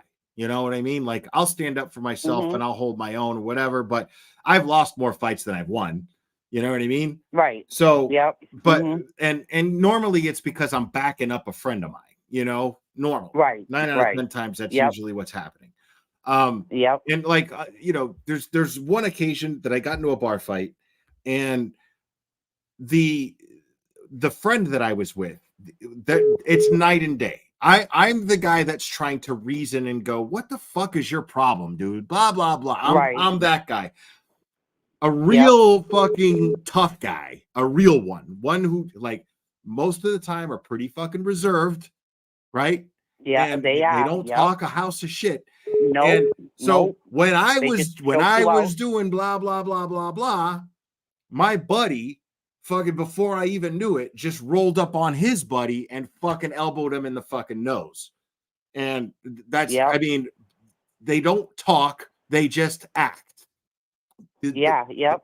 They don't want to express their feelings verbally. They just want to fucking let you know, I'm gonna hurt you. you're getting Exactly. hurt. They here. don't. They don't. They don't do none of that. They don't do no talking. Dudes like that know that they can do some serious pain don't talk at all. Right. They just end it They and then just they do go it. home and go to bed. And usually Right. the ones who are the toughest, they're usually the nicest fucking guys too. Nicest guys Like, in the world, because they don't want to get into shit like that. They don't. Right. Because they know that they could kill somebody by accident. Right. They go Right. yeah, I know. Believe me, I was married to one. Yeah, they're usually and he was a silent killer. Silent killer. their demeanor is um, usually right. Their demeanor is usually nicest very guys in the very world. reserved, you know, Yep. and very friendly, Mhm. not necessarily outgoing, but friendly enough to where, yeah, man, sure, blah blah blah, this and that, you know. Yep. But Yep, and but people who know 'em don't don't wake fuck up. with them. Yeah, don't wake up the Hulk, Right. the Hulk in them, dude, because it's there. You know what I Yep, mean? Don't it's wake on. don't wake them up. Yep, and that's exactly what happened. And that night, it's exactly what happened. Brian had his all feelings hurt, and he was pissed. And then you got Albert saying, because Karen's a beautiful girl. You know what I mean? So they're looking at their ugly hags, and they're all jealous. You know what I mean? The guys are jealous. The women are jealous. They're just like, oh, go fight for your girl. Don't let her fucking play you like that. Like, that's fucked up. Fuck him. He probably knows. Like, I'd go kick his ass. You know what I mean? Yeah. That's exactly what happened. And that's the whole grab ass incident. And that's exactly what they were doing. Yeah, That's exactly what that's they're doing. what But I I'm feel like telling you happened. right Is now, Brian Higgins- Albert called fucking Brian Higgins a pussy, and then Brian Higgins was like, Yep, "Oh, I'm yep. a pussy, huh? Let's let's see who can grab each other's I'll ass show the you. hardest."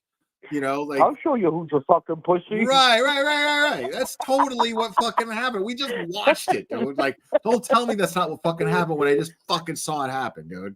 You know Your what I fucking mean? mother's a pussy. Right. Your mother's a pussy. Fuck you. No, Your fuck you. mother's a pussy. You're You're a a tough guy. pussy. Come here. Show me you're a tough guy. Oh, come here and let me touch your butt.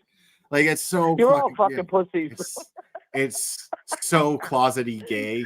It's so, Right. yeah. It's It is. And Higgins is the biggest one of them all. And I'm telling you right now, if push came to shove, that dude is not doing no jail time. Yeah.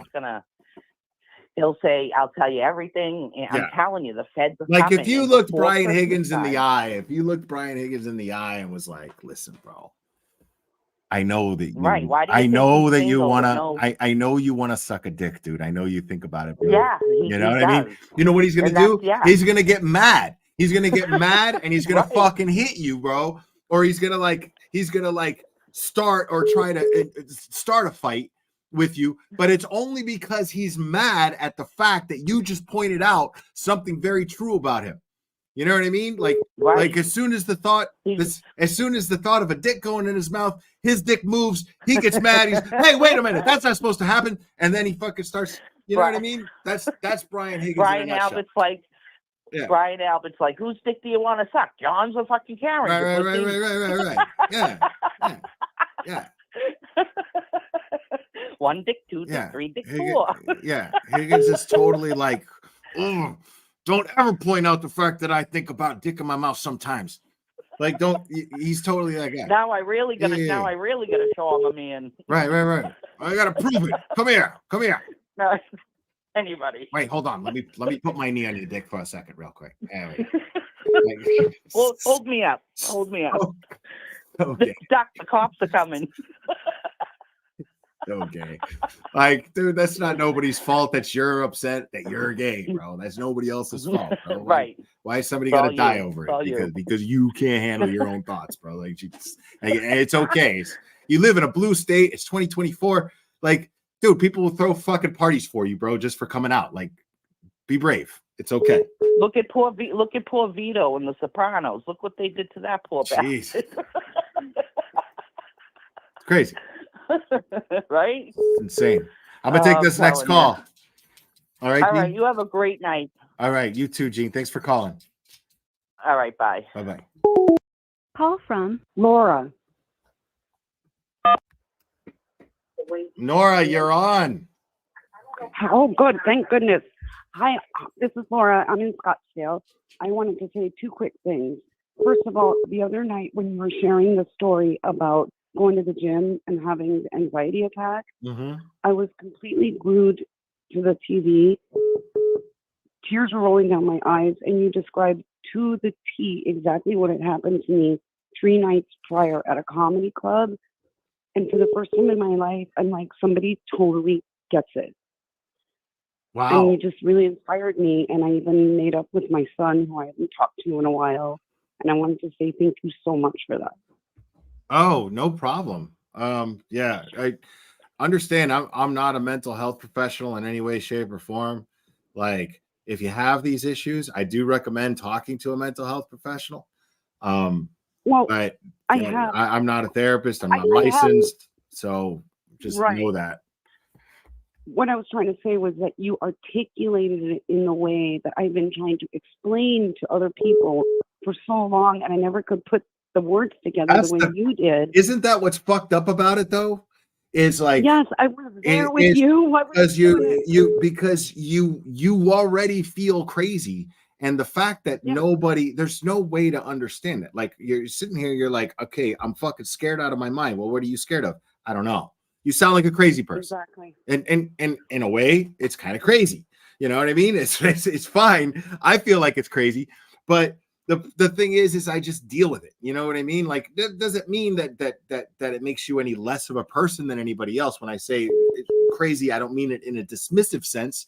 I mean, like, it adds on to the stress because, you know, people will shun you and they'll scold you and they'll say, why don't you open up? If you have these problems, you could talk to me. I'm your friend, blah, blah, blah. And then as soon as you do, they can't understand it. It's not their fault that they don't understand it. They can't relate. They can't understand it. So you sound crazy to them. This is why we don't talk to people about it most of the time. Right. Everybody around you is totally normal, and they don't even see that you're going through something. But the moral of the story is, told my son to come over. I rewound it. I had him watch the whole thing, and it ended in hugs, tears, and I finally was able to explain it because he said, Mom, all you ever do is make excuses and try to explain it. But when he saw you, he was like, wow, Mom, I'm so sorry. Well, I made a decision, you know, a few years ago that I was going to just be very honest and kind of wear my mind on my sleeve, you know, and my heart on my sleeve. And, you know, it's one of those things where because part of dealing with it is understanding what we just discussed, which is people aren't really going to understand it unless they've gone through it. You know what I mean? Or they're going through it. So, but I realized I was like, all right, you know what? Fuck that. I don't care. You know, it doesn't matter. You know what I mean? I have ADHD, and they come put the words in order. My decision to do that, I mean, I have to thank you because look at that, you know, because if I kept it bottled up and I didn't talk about it at all, and I wasn't that open, and I wasn't willing to risk people being, dude, okay, this guy's fucked up. You know what I mean? Yeah. I wasn't willing to Yeah. risk that. I wouldn't have, so I'm saying, it wouldn't have affected you in the positive way that it did. And so thank you for that, because it really validates, because I feel insecure about talking about this stuff sometimes, but I knew in my heart that talking about it is the way to go. There's more good that come out of it than bad. So this is very therapeutic for me. Thank you for that. Me too. And I have ADHD, so I have a lot of trouble articulating things, and people mistake my tone. They think I'm being a bitch or I'm mad. I'm not, or that I'm trying to make excuses. But the way you flowed the words, I was like, oh my God, he totally explained it for me. I get it now. I have words to describe it. And I just wanted to say, I know you weren't trying to do that, but you did. And in my little neck of the woods, you changed my life inadvertently. Wow. But I do have one quick question about the Karen Reed. Sure. But I just wanted to tell you that you inspired me, even though that wasn't your goal. No, I'm so glad that things are better between you and your son. That's really that's really awesome, man. Seriously, that made my night. Thank you for sharing that. Right. It made my night too. Because my son's like, all I've been trying to tell you, Mom, is just to shut up. Right on. Because I just keep trying to explain it. But my last question is this. I've watched the Microdots videos, all of them, multiple times. Yeah. The last one that came out, when I hit play, it said that it was released or played or whatever 57 seconds ago. So like I did it really fast.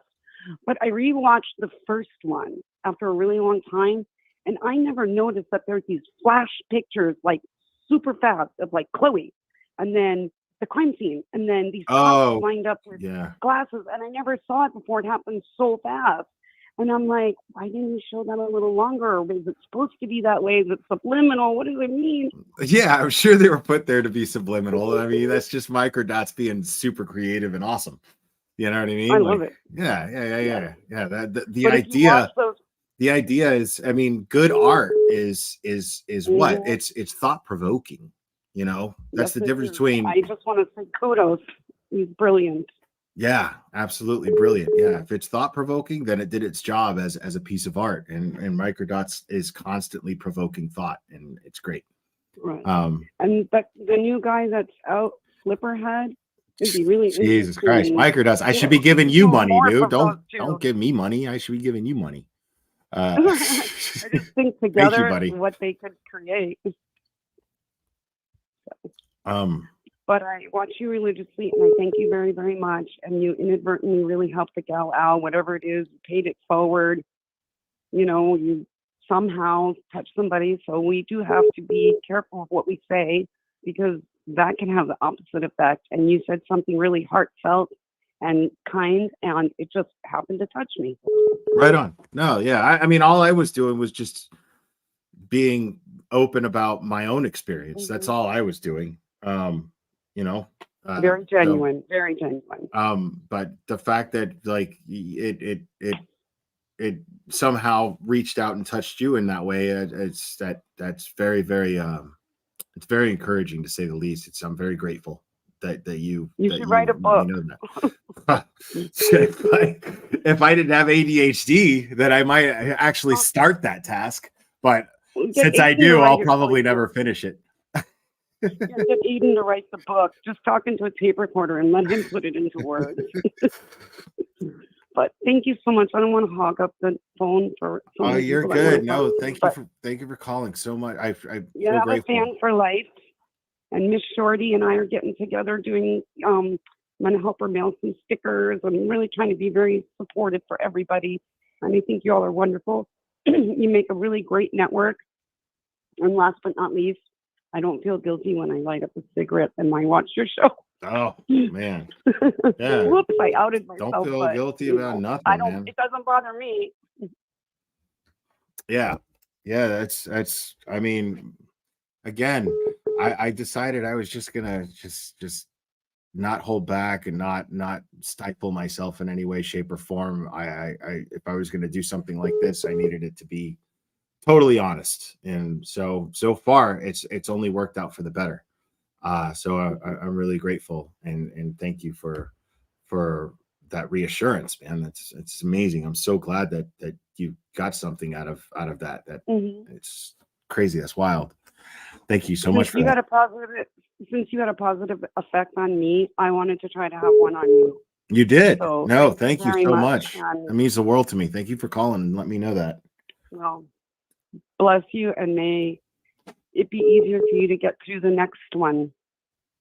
I went to this comedy show and there was like 1,000 people there, and everybody was moving like ants in an anthill.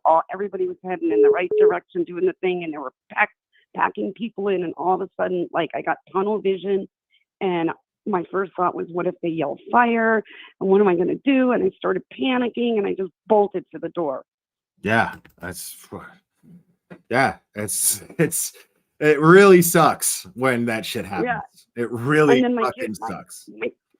My kids that were with me were like, we didn't notice anything was wrong.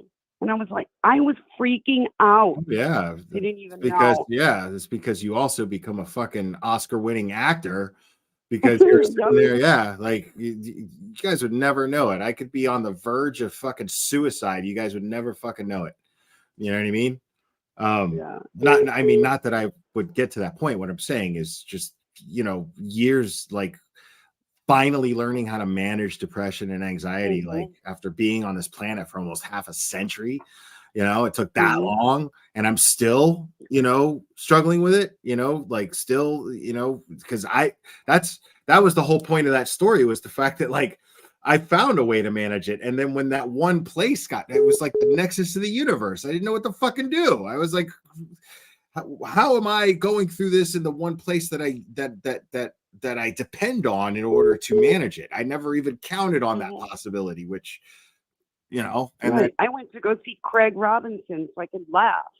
And all of a sudden I was like, oh, what a out, bummer. But Yeah, that sucks, man. Yeah, he's really funny. Yeah, it was really good because I went outside and I breathed. And it's 115 degrees here in Phoenix. It wasn't like great, but at least I had fresh air and I could think, and I didn't feel closed in. I took a few deep breaths. I just went back in and nobody even knew anything was wrong. But when I saw you talk, and I think it was just a day or two after, I was like, holy shit, he just described it word for word. Except mine wasn't a gym, it was a comedy show. Yeah, that's wild, man. 2 things that work for me: when you go somewhere, don't think I'm going to have fun or this is going to suck. My new motto is 0 expectations. That way, nothing that I don't expect is going to happen. Well, see, and the second thing I'm different. I'm not saying that's not. If that works for you, that works for you. Whatever works for you is I'm fine. just now trying it. I don't know if it works. For me, I look at it like why not? You know what I mean? Like I've been heartbroken before. I've been disappointed before. How do I put myself in a position? How can I possibly put myself in a position to where I'm going to be totally blown away and happy with the result of something, unless I put myself in a position to also be disappointed, and just be ready to not expect the disappointment, but just be ready to handle the disappointment if it comes. You know what I mean? That's what I mean. Like, don't have expectations. Like, this is gonna be great. This is gonna suck. Just go in and let it be what it is. Go there for the reason you're going there, and have a good time. And if something sideswipes you, then you try to deal with it. Yeah. I mean, it's all you can do. Like, you just gotta. For me, I just remind myself that, like, it's not the end of the world. Like, this is not. These old people are not in cahoots. Like, all I gotta do is just get through. No clue. They're just looking get at you. through You this look like a shit, dude. and then get back to my workout. That's all I gotta do. So so I just went outside. I smoked a cigarette. I called Cherry, explained what was happening. She was very supportive and cool, and then I went back in and I worked out, and it was fine. Everybody needs a Cherry. You got to have a Cherry that understands you. And remember that the best people in the entire world are the ones that you can do nothing with. Yeah. If you're sitting around doing nothing with somebody and having a good time, they should be in your life. Yeah, no, she's great. I mean, I've been through a lot. I'm about the same age. I've had lots and lots of stories and all of that. I've been through a lot of great things. But when that stuff happens, man, my ears turn red. my chest turns red, and I just like internally freak out. Yeah. From what I understand, hold on, let me answer this question in the chat. Because people are like, how much water is a guy supposed to drink a day, a gallon? I don't pay attention to those things. I think that everybody, I mean, if you're thirsty, fucking drink water. You know what I mean? I live in Like, Arizona. I shit. never Like, don't there's have water. I call bullshit on those, people who have their little Instagram videos who are like, are you drinking 4.5 liters of water a day? Like maybe answer to not. I that drink water question- when I'm fucking thirsty, dude. I'm not dying of thirst. I'm okay. Yes. Just The drink answer water to the when you question- get thirsty. You're good. Yeah. Drink water as much as you can, and don't get dehydrated. It causes all kinds of stuff. I live in the desert. We go nowhere without water, and I drink so much water every day. I don't even think about it. It's just Yeah. Okay. I don't know. I don't See what I'm give it a saying thought. I'm is trying like to everybody's keep like 36 ounces a day. No, not that. I mean, what if I'm a fucking midget, dude? I'm still supposed to drink 36 ounces a day, and then half your body weight. Well, what if your body doesn't react to water the same way as everybody else's body? So maybe you shouldn't I'm drink half your laughing. body weight in water. Like Right. what if I I'm laugh what because if I'm I'm 5 fucking feet tall. 500 fucking pounds and then I drink fucking the equivalent to fucking the liquid equivalent to fucking 250 pounds of water a day? That's not going to kill me. Stop it. Right. Stop it. Use your head. And don't forget that Like- soda is not water. Soda doesn't count. Don't drink that soda ever. No, of course not. I'm drinking soda right now, but I drink a lot of water when I go to the gym. And Sometimes, but those people that have like a bucket of no, Coke, you shouldn't drink the water. giant I mean, Coke. you shouldn't drink soda. You shouldn't. It's bad for you, but I In moderation. drink it. You shouldn't smoke either, Yeah. but I smoke. I do too. I know. You know what I mean? Yes, I'm not And I'm telling 5 feet anybody that tall, they so- should. I'm 5 feet tall, so your size theory works. There's no way I could drink probably the same amount of water that you do. I'd probably drown. But I definitely drink enough water for me. And the test is, what color is it when you go to the bathroom? If it's real yellow, you're not drinking enough water. End of story. I don't know about all that because I could. No, if your urine is too yellow, you're not hydrated. That's what they tell us here. They even have charts in the bathrooms in the mean- desert because water is so important. Yeah, but if I'm drinking no water and like tons of beer, my piss comes out clear. Well- So, am I hydrated enough? Beer. Even though beer and There's alcohol dehydrate you?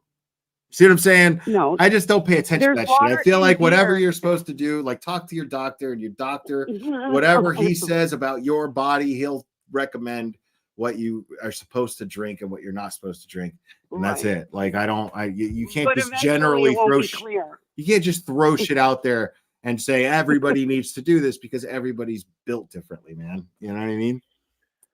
Yeah. Well, I'm saying if you kept drinking beer and only beer, it's not going to stay clear for very long. So, Right. but it's irrelevant. Who cares? Just drink water. Be happy. Drink when you're thirsty. Exactly. Yeah, nobody knows what the That's fuck they're moral. talking about anyway. That's why I don't listen to people. Exactly. We digress. It doesn't Nobody matter. knows what the fuck they're talking about. I think you're wonderful, and I think your mods are wonderful, and I think I'm so happy to know that you have Cherry there for you who gets you and understands you. I have a type of Cherry in my life. It's my partner, and he understands me, thank God. So it's really good to hear somebody with the same problem and not feel alone. I finally know a way to articulate it. So thank you. Right on. Right on. Thank you for calling and sharing that. I appreciate it. I did too. I hope I talk to you again sometime. Maybe so. All right. Have a good one. Keep making videos. I like them. Will do. Thank you. Okay. Bye-bye. Bye-bye. Wow, that was really nice. Yeah, no, not Glare Clinic. Glare Clinic is go to a clinic. That's what happens when you walk into the Glare Clinic. Dr. Glare goes, yeah, go to somebody who knows what the fuck they're talking about. Have a nice day. I assume no responsibility for anybody's health or mental health issues or anything. All I know is my own shit and how to deal with my own shit. And that's it.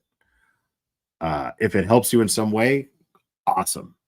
But I am in no way up here trying to give you advice on how to deal with your anxiety or depression or any mental health issues. I'm not a licensed therapist. So I take no responsibility for anything other than my own shit.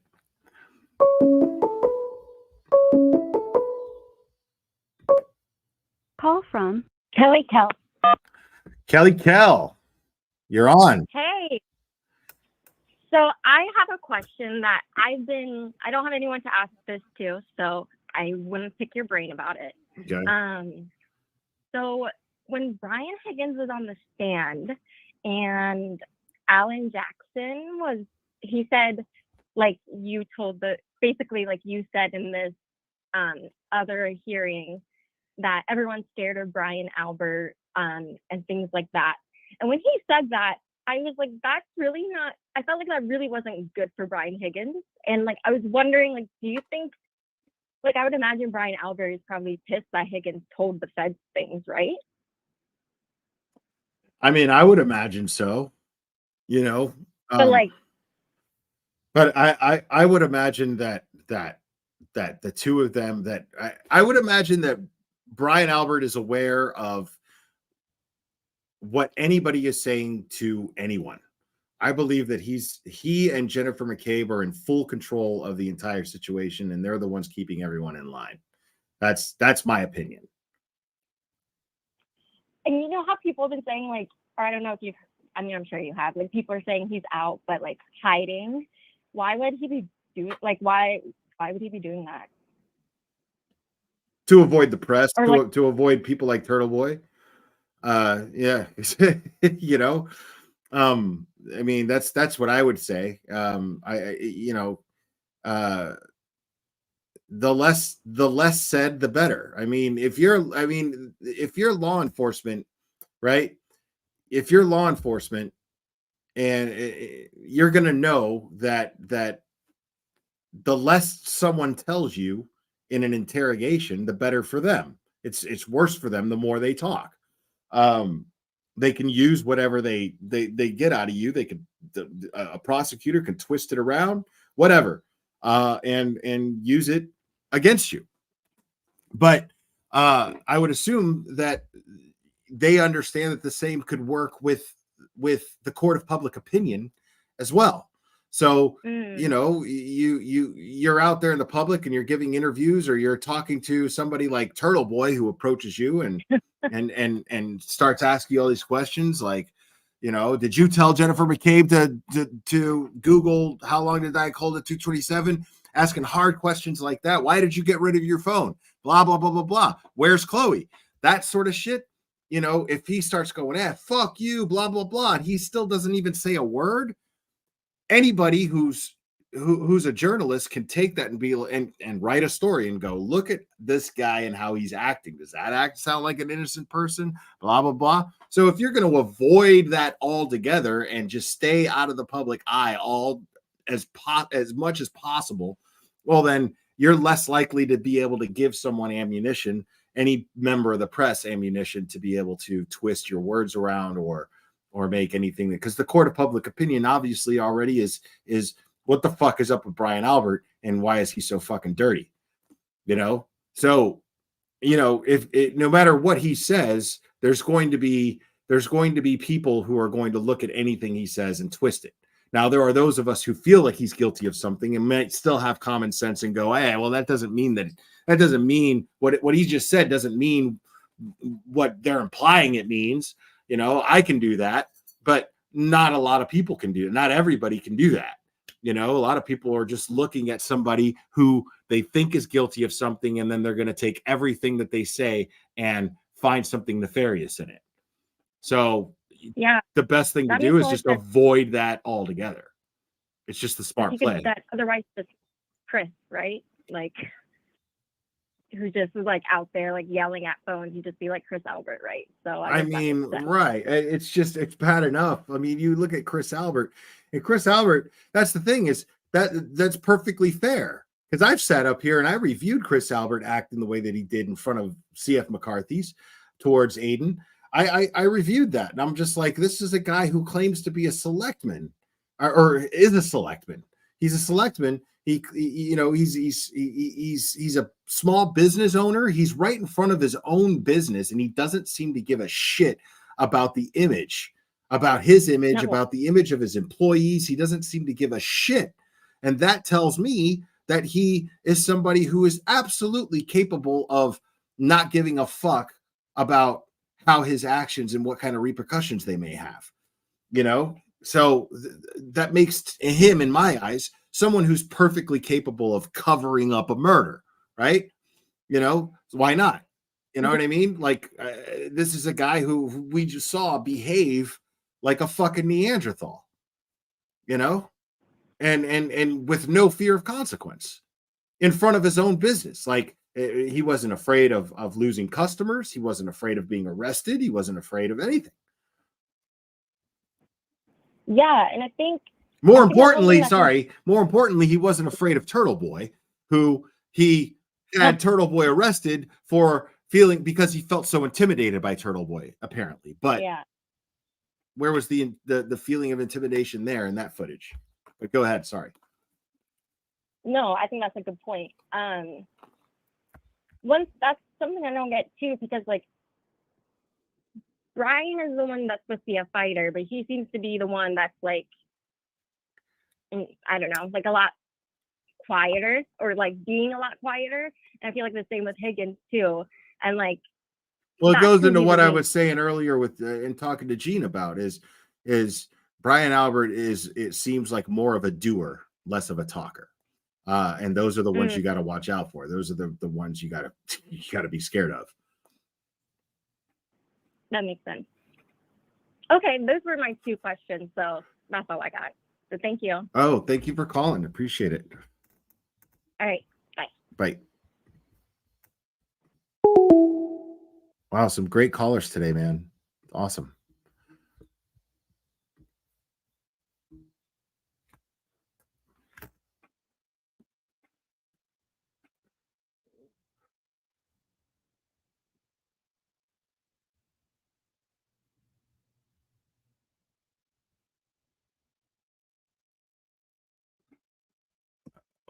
Goodness, while we wait. I think we got a super chat. Super chat. I think we got a super chat. Super chat. Super chat. Super chat.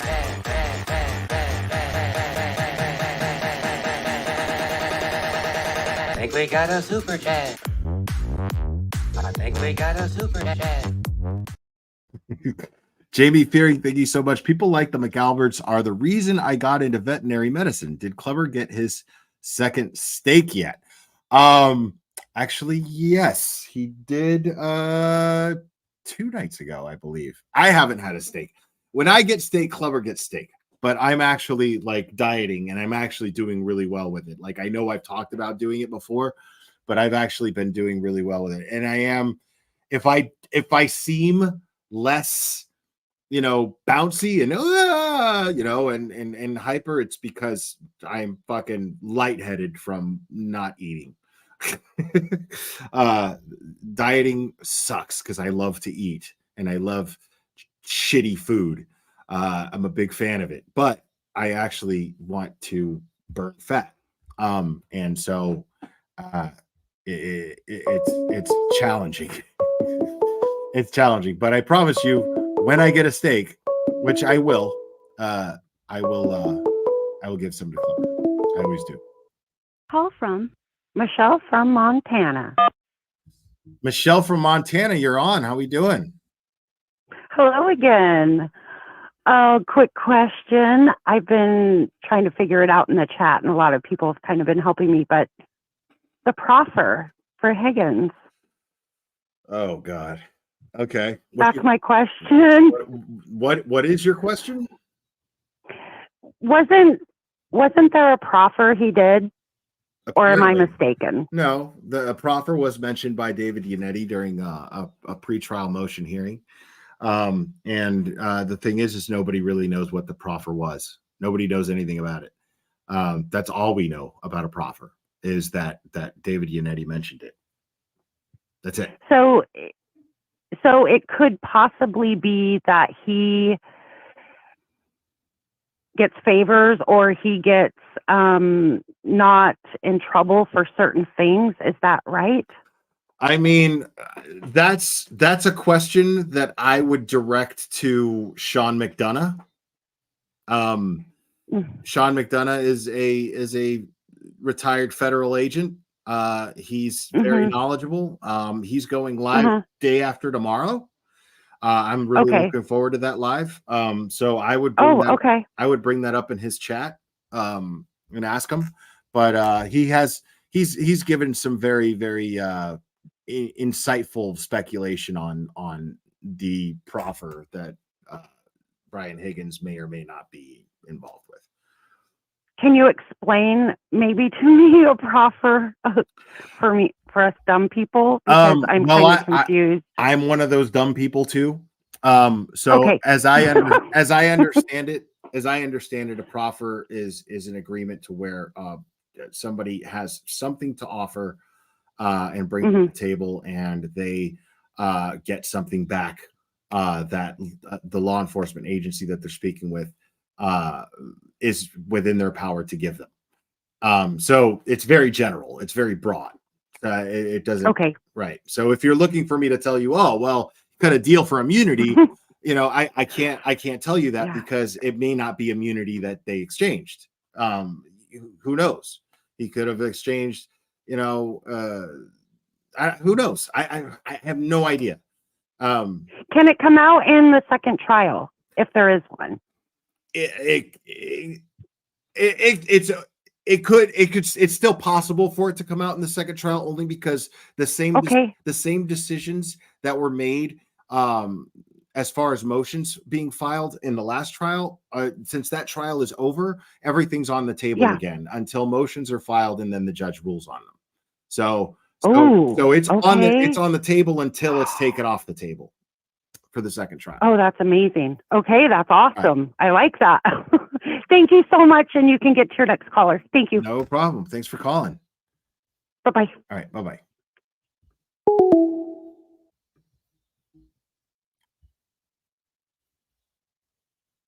Yeah, I have some guacamole, Kim Robinson, right now that I'm going to eat some fresh spinach with some grilled chicken,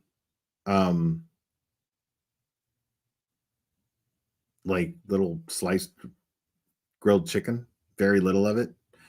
And I'm going to add some avocado, well, not guacamole, but avocado to it. And I'm really looking forward to it because I'm starving.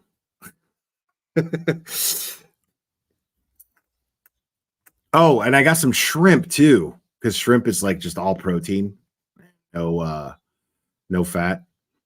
So I'm just avoiding bad fats, carbs. Right now, anyway. I've done cooking before on this channel, Kim Robinson. I've done cooking before.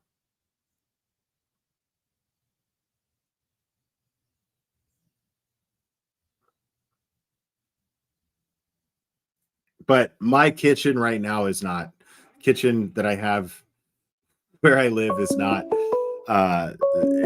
is not necessarily set up for streaming.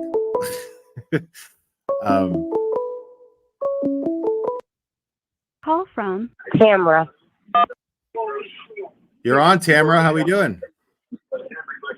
I'm good. How are you? I'm great. Thanks for calling. Oh, no problem. Let me turn you down here. So thank you for going over microdocs. Oh, that yeah, was it's my amazing. pleasure. I was wondering if that's why Jennifer McCabe wanted to get Karen, away from there so they could fight. And I don't know. What do you think? That was like the whole plan to this the whole time. Well, I definitely think it's shady that Jen McCabe was like, "Come with me, it's a surprise." Who knows? Who knows? But the fact of the matter is it just looks real bad considering the Google searches, considering the phone calls that took place that she lied about, and considering the fact that John O'Keefe ended up dead.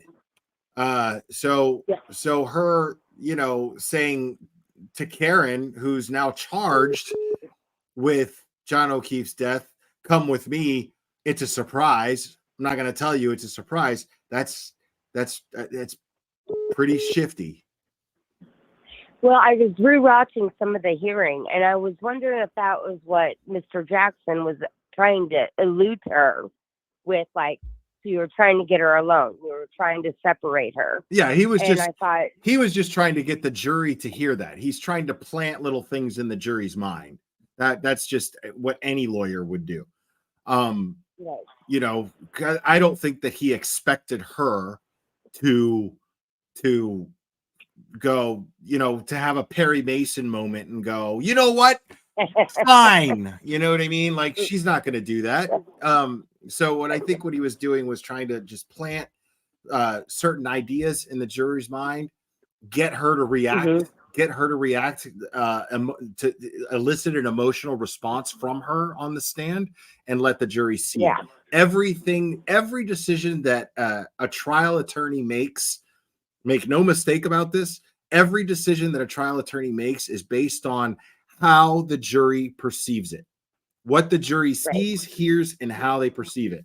That is the absolute basis of every decision that a trial attorney is going to make.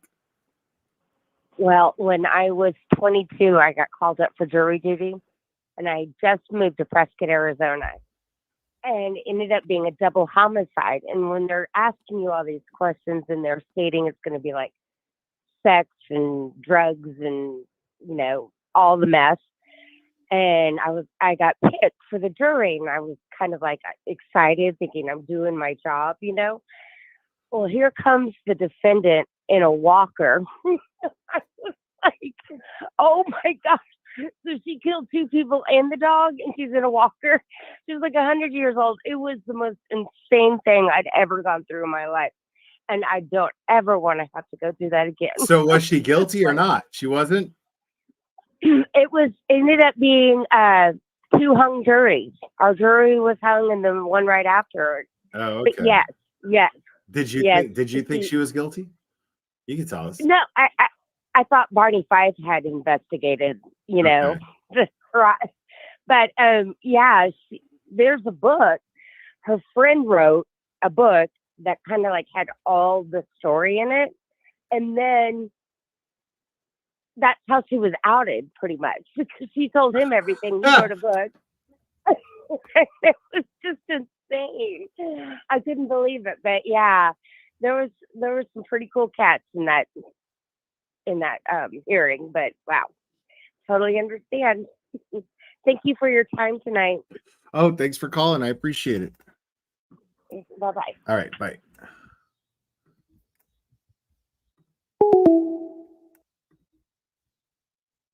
All right, I got time for one more call.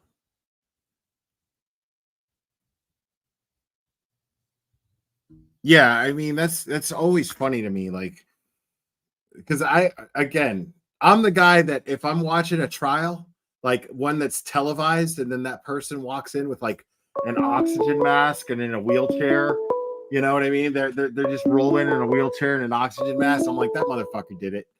Look at them. They're trying to fucking play for the jury. Call from Rock. Rock. You're on. Hello. You got to turn your TV down though, buddy, or whatever you're listening to me on. It's down. How we doing? I'm doing okay. How about you? I'm doing good. All right. I've been constantly watching this since day one. And I live in Chicago, but so I can't positively say, but there has to be jury tampering. Okay. For that. Why do you say that? For that much evidence that the prosecution brought out that makes her not guilty. I can't fathom being on that jury and having any doubt that she would even have hit him with a car, for that matter. Right. Yeah. I'd have to say that I agree with you in that sense. I mean, the only reason I don't straight up go, you know what, there has to be jury tampering. I still feel like it's a major possibility, and it's something that should be considered, considering that the jury felt like they were intimidated by Brian Albert's presence on that one day. Definitely. As well as right. I was like, what the fuck are they doing? But right? as well as the fact that I mean, if your job as a juror is to eliminate doubt, right? Is to go, hey, you know, if I have doubt in this in any way, shape, or form, because it's beyond a reasonable doubt, that person has to be guilty beyond a reasonable doubt, meaning that the jury can't have any doubts. So I just don't see how they could have logically not had any doubts in literally any of the evidence that the prosecution tried to say was. And there was tons. Right. There's nothing but doubt. The whole case is doubt.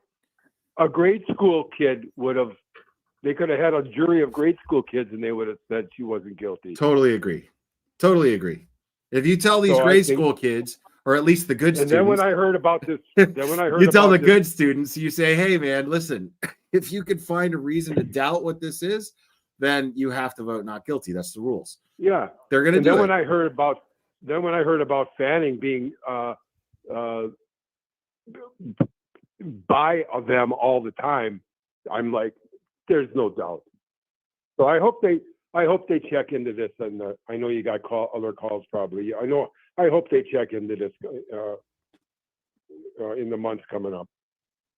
Yeah, I mean, we'll see. I don't know what's going on with that, but the defense will likely, if anything becomes even remotely public, if the defense will get wind of it, and they'll file a motion, you know, based on any information that they get. So if there's anything tangible, they'll file a motion, you know. You know, I'm not vested as much as you guys, but I've always liked to watch. I've watched so many court hearings in my life. I'm 65, and I'm so into it. And this one caught my eye and my ear, and I'm like, this is nuts. Yeah. And then, so when they went to deliberate and they came back, and it took that long, I'm like, this is not good. Well, I wasn't really worried about it, because I wanted, because I feel so strongly in Karen Reed's innocence. I looked at her, or I looked at the jury deliberating for as long as they did as a good thing, you know, or at least they tried to. You know, there was a good thing, because I was like, they're reviewing all the evidence. You know, I want them to review all the evidence. I want them to see exactly what I'm seeing, which is there's too much doubt. You cannot convict this woman. There's no way you can unanimously convict this woman on any of these charges. Yeah,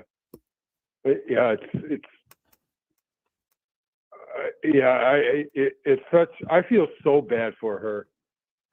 Yeah, I feel like it's me that's, you know, like I'm a family member. I'm doing this at work when I'm not even supposed to be. I got my earbuds in and listening to YouTube, listening to the trial, and like everywhere I go in my job, I was putting the phone in my pocket. I can't miss nothing. I mean, it was yeah. I'm so vested, you know. I get it. That's a shame. That's what a town. It's crazy, because you're like, I can't believe this is happening. Like, what? I cannot believe there's a state in this nation that's doing what they're doing. Exactly. It's honest to God. And they're doing it so brazenly in front of the whole fucking world. You know, Right. like you're like, what in the fuck is going on here? Aren't they not afraid of some sort of repercussions here? Like, this can't be okay. This cannot be legal. I'm thinking I'm pretty lucky living in Illinois now. Yeah, because we're not the straightest state in the union, but I tell no, you what, you're not. This place is nuts. Yeah, that's some shit I've never. And I guess it's not a new thing. It's not. I guess we all didn't really realize it until you guys. That's what's wild is I would have had no idea. But it's funny. All of the locals are in my chat. We'll sit there and go, "Oh, welcome to Massachusetts." You know, they'll be like, "Yeah, I've seen I can't even tell you how many times I've seen the comment in my chat that there's somebody's like, this is how it's always been here, Will. It's always been like this here." Right. It's crazy. Right. Yeah, it is. It is. I'm glad the police aren't like that around here. I mean, I'm not like I'm out doing things wrong, but it would not go well in Chicago. No. Yeah, it would not work. I think, I definitely think it probably would have been handled a lot differently, but I have my gripes with Chicago too, man. There's one case that comes to mind, happened years ago. It's a missing persons case. Kid was named, his nickname was Opie. I forget his first name, but his last name was Ross. And he had like a radio show, or he was a regular on a radio show, in another state, and he was visiting Chicago, and he just disappeared, and law enforcement simply concluded based on nothing, no evidence, nothing, that he fell into the river, to a bush, or went to a bridge, and he was drunk and he fell into the river. But there's a lot of circumstances that make you go, wait a minute, no. Yeah, the river's been blamed for a lot of things. Right. Yeah, it's funny that you went right into that. You went right to the river. You were like, yeah, the river, right? Yeah, right. Like, yeah, I did. Yeah, I've only been here 14 years. I'm originally from Kenosha, Wisconsin, just over the border. Jeez. Yeah, you've got that Wisconsin, Illinois accent there. Yeah, you got a story about Kenosha too. I don't. We're right in between Milwaukee and Chicago. So, wow, that's wild. I'll be visiting Chicago soon. Nice. Yeah, so I'm looking forward to that. All right. Well, thanks for calling, man. I really appreciate you calling. Oh yeah. Yeah, nice conversation. Thank you so much. I'll be watching you some more. Awesome. I really appreciate that. Thank you. Okay. Have a good. You too. Bye-bye. Bye. Jesse is correct. Yes, that is his name. Jesse Opie Ross. Yes. Yeah, it just seems like the police were so dismissive. Not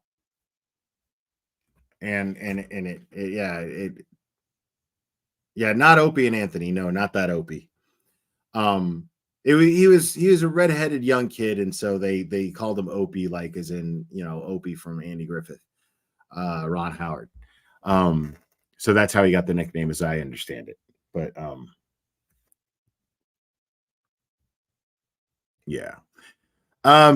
So man, microdots never fails, man. Guys, make sure, I've got it pinned to the top of the chat. Make sure to sub to Microdots. Check out his merch too. He's absolutely fantastic. And a big thank you to Microdots for being so kind and graceful about gracious about me streaming the video. Again, I'm going to conclude with the thought that I believe that what happened to Officer John O'Keefe, the answers are at the Waterfall Bar and Grill those late night hours of January 28th, 2022. I absolutely believe that. But guys, you guys are absolutely fantastic. I'm really grateful for you guys. Thank you for watching, and thanks for logging on, and for all of the callers, amazing callers too, man. I always have the best callers. So thank you guys for calling in. I always enjoy my conversations with you guys. I'm going to try to do the call-ins more often. But yeah, I really enjoy it. And I see Grandmaster Sid Sophos in the chat. What's up, buddy? It's good to see you. But yeah, I am going to go ahead and wrap this up. I do think that Turtle Boy will be a guest on Miss Shorty's channel tonight.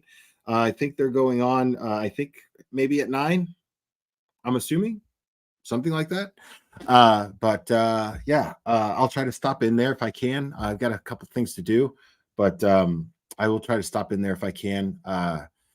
But guys, please make sure to hit the like if you haven't already. It really helps me out. And if you're a new subscriber, I'm really grateful to you. Thank you so much. And please subscribe if you're not already. Make sure to hit the notification bell so you get notifications and you know when I'm live. And all of the support, I can never express properly how grateful I am for that. You guys are just amazing. Thank you guys so much. And you guys are fantastic. I can't say that enough. But I love you guys very much. And we will do this again very soon, my friends.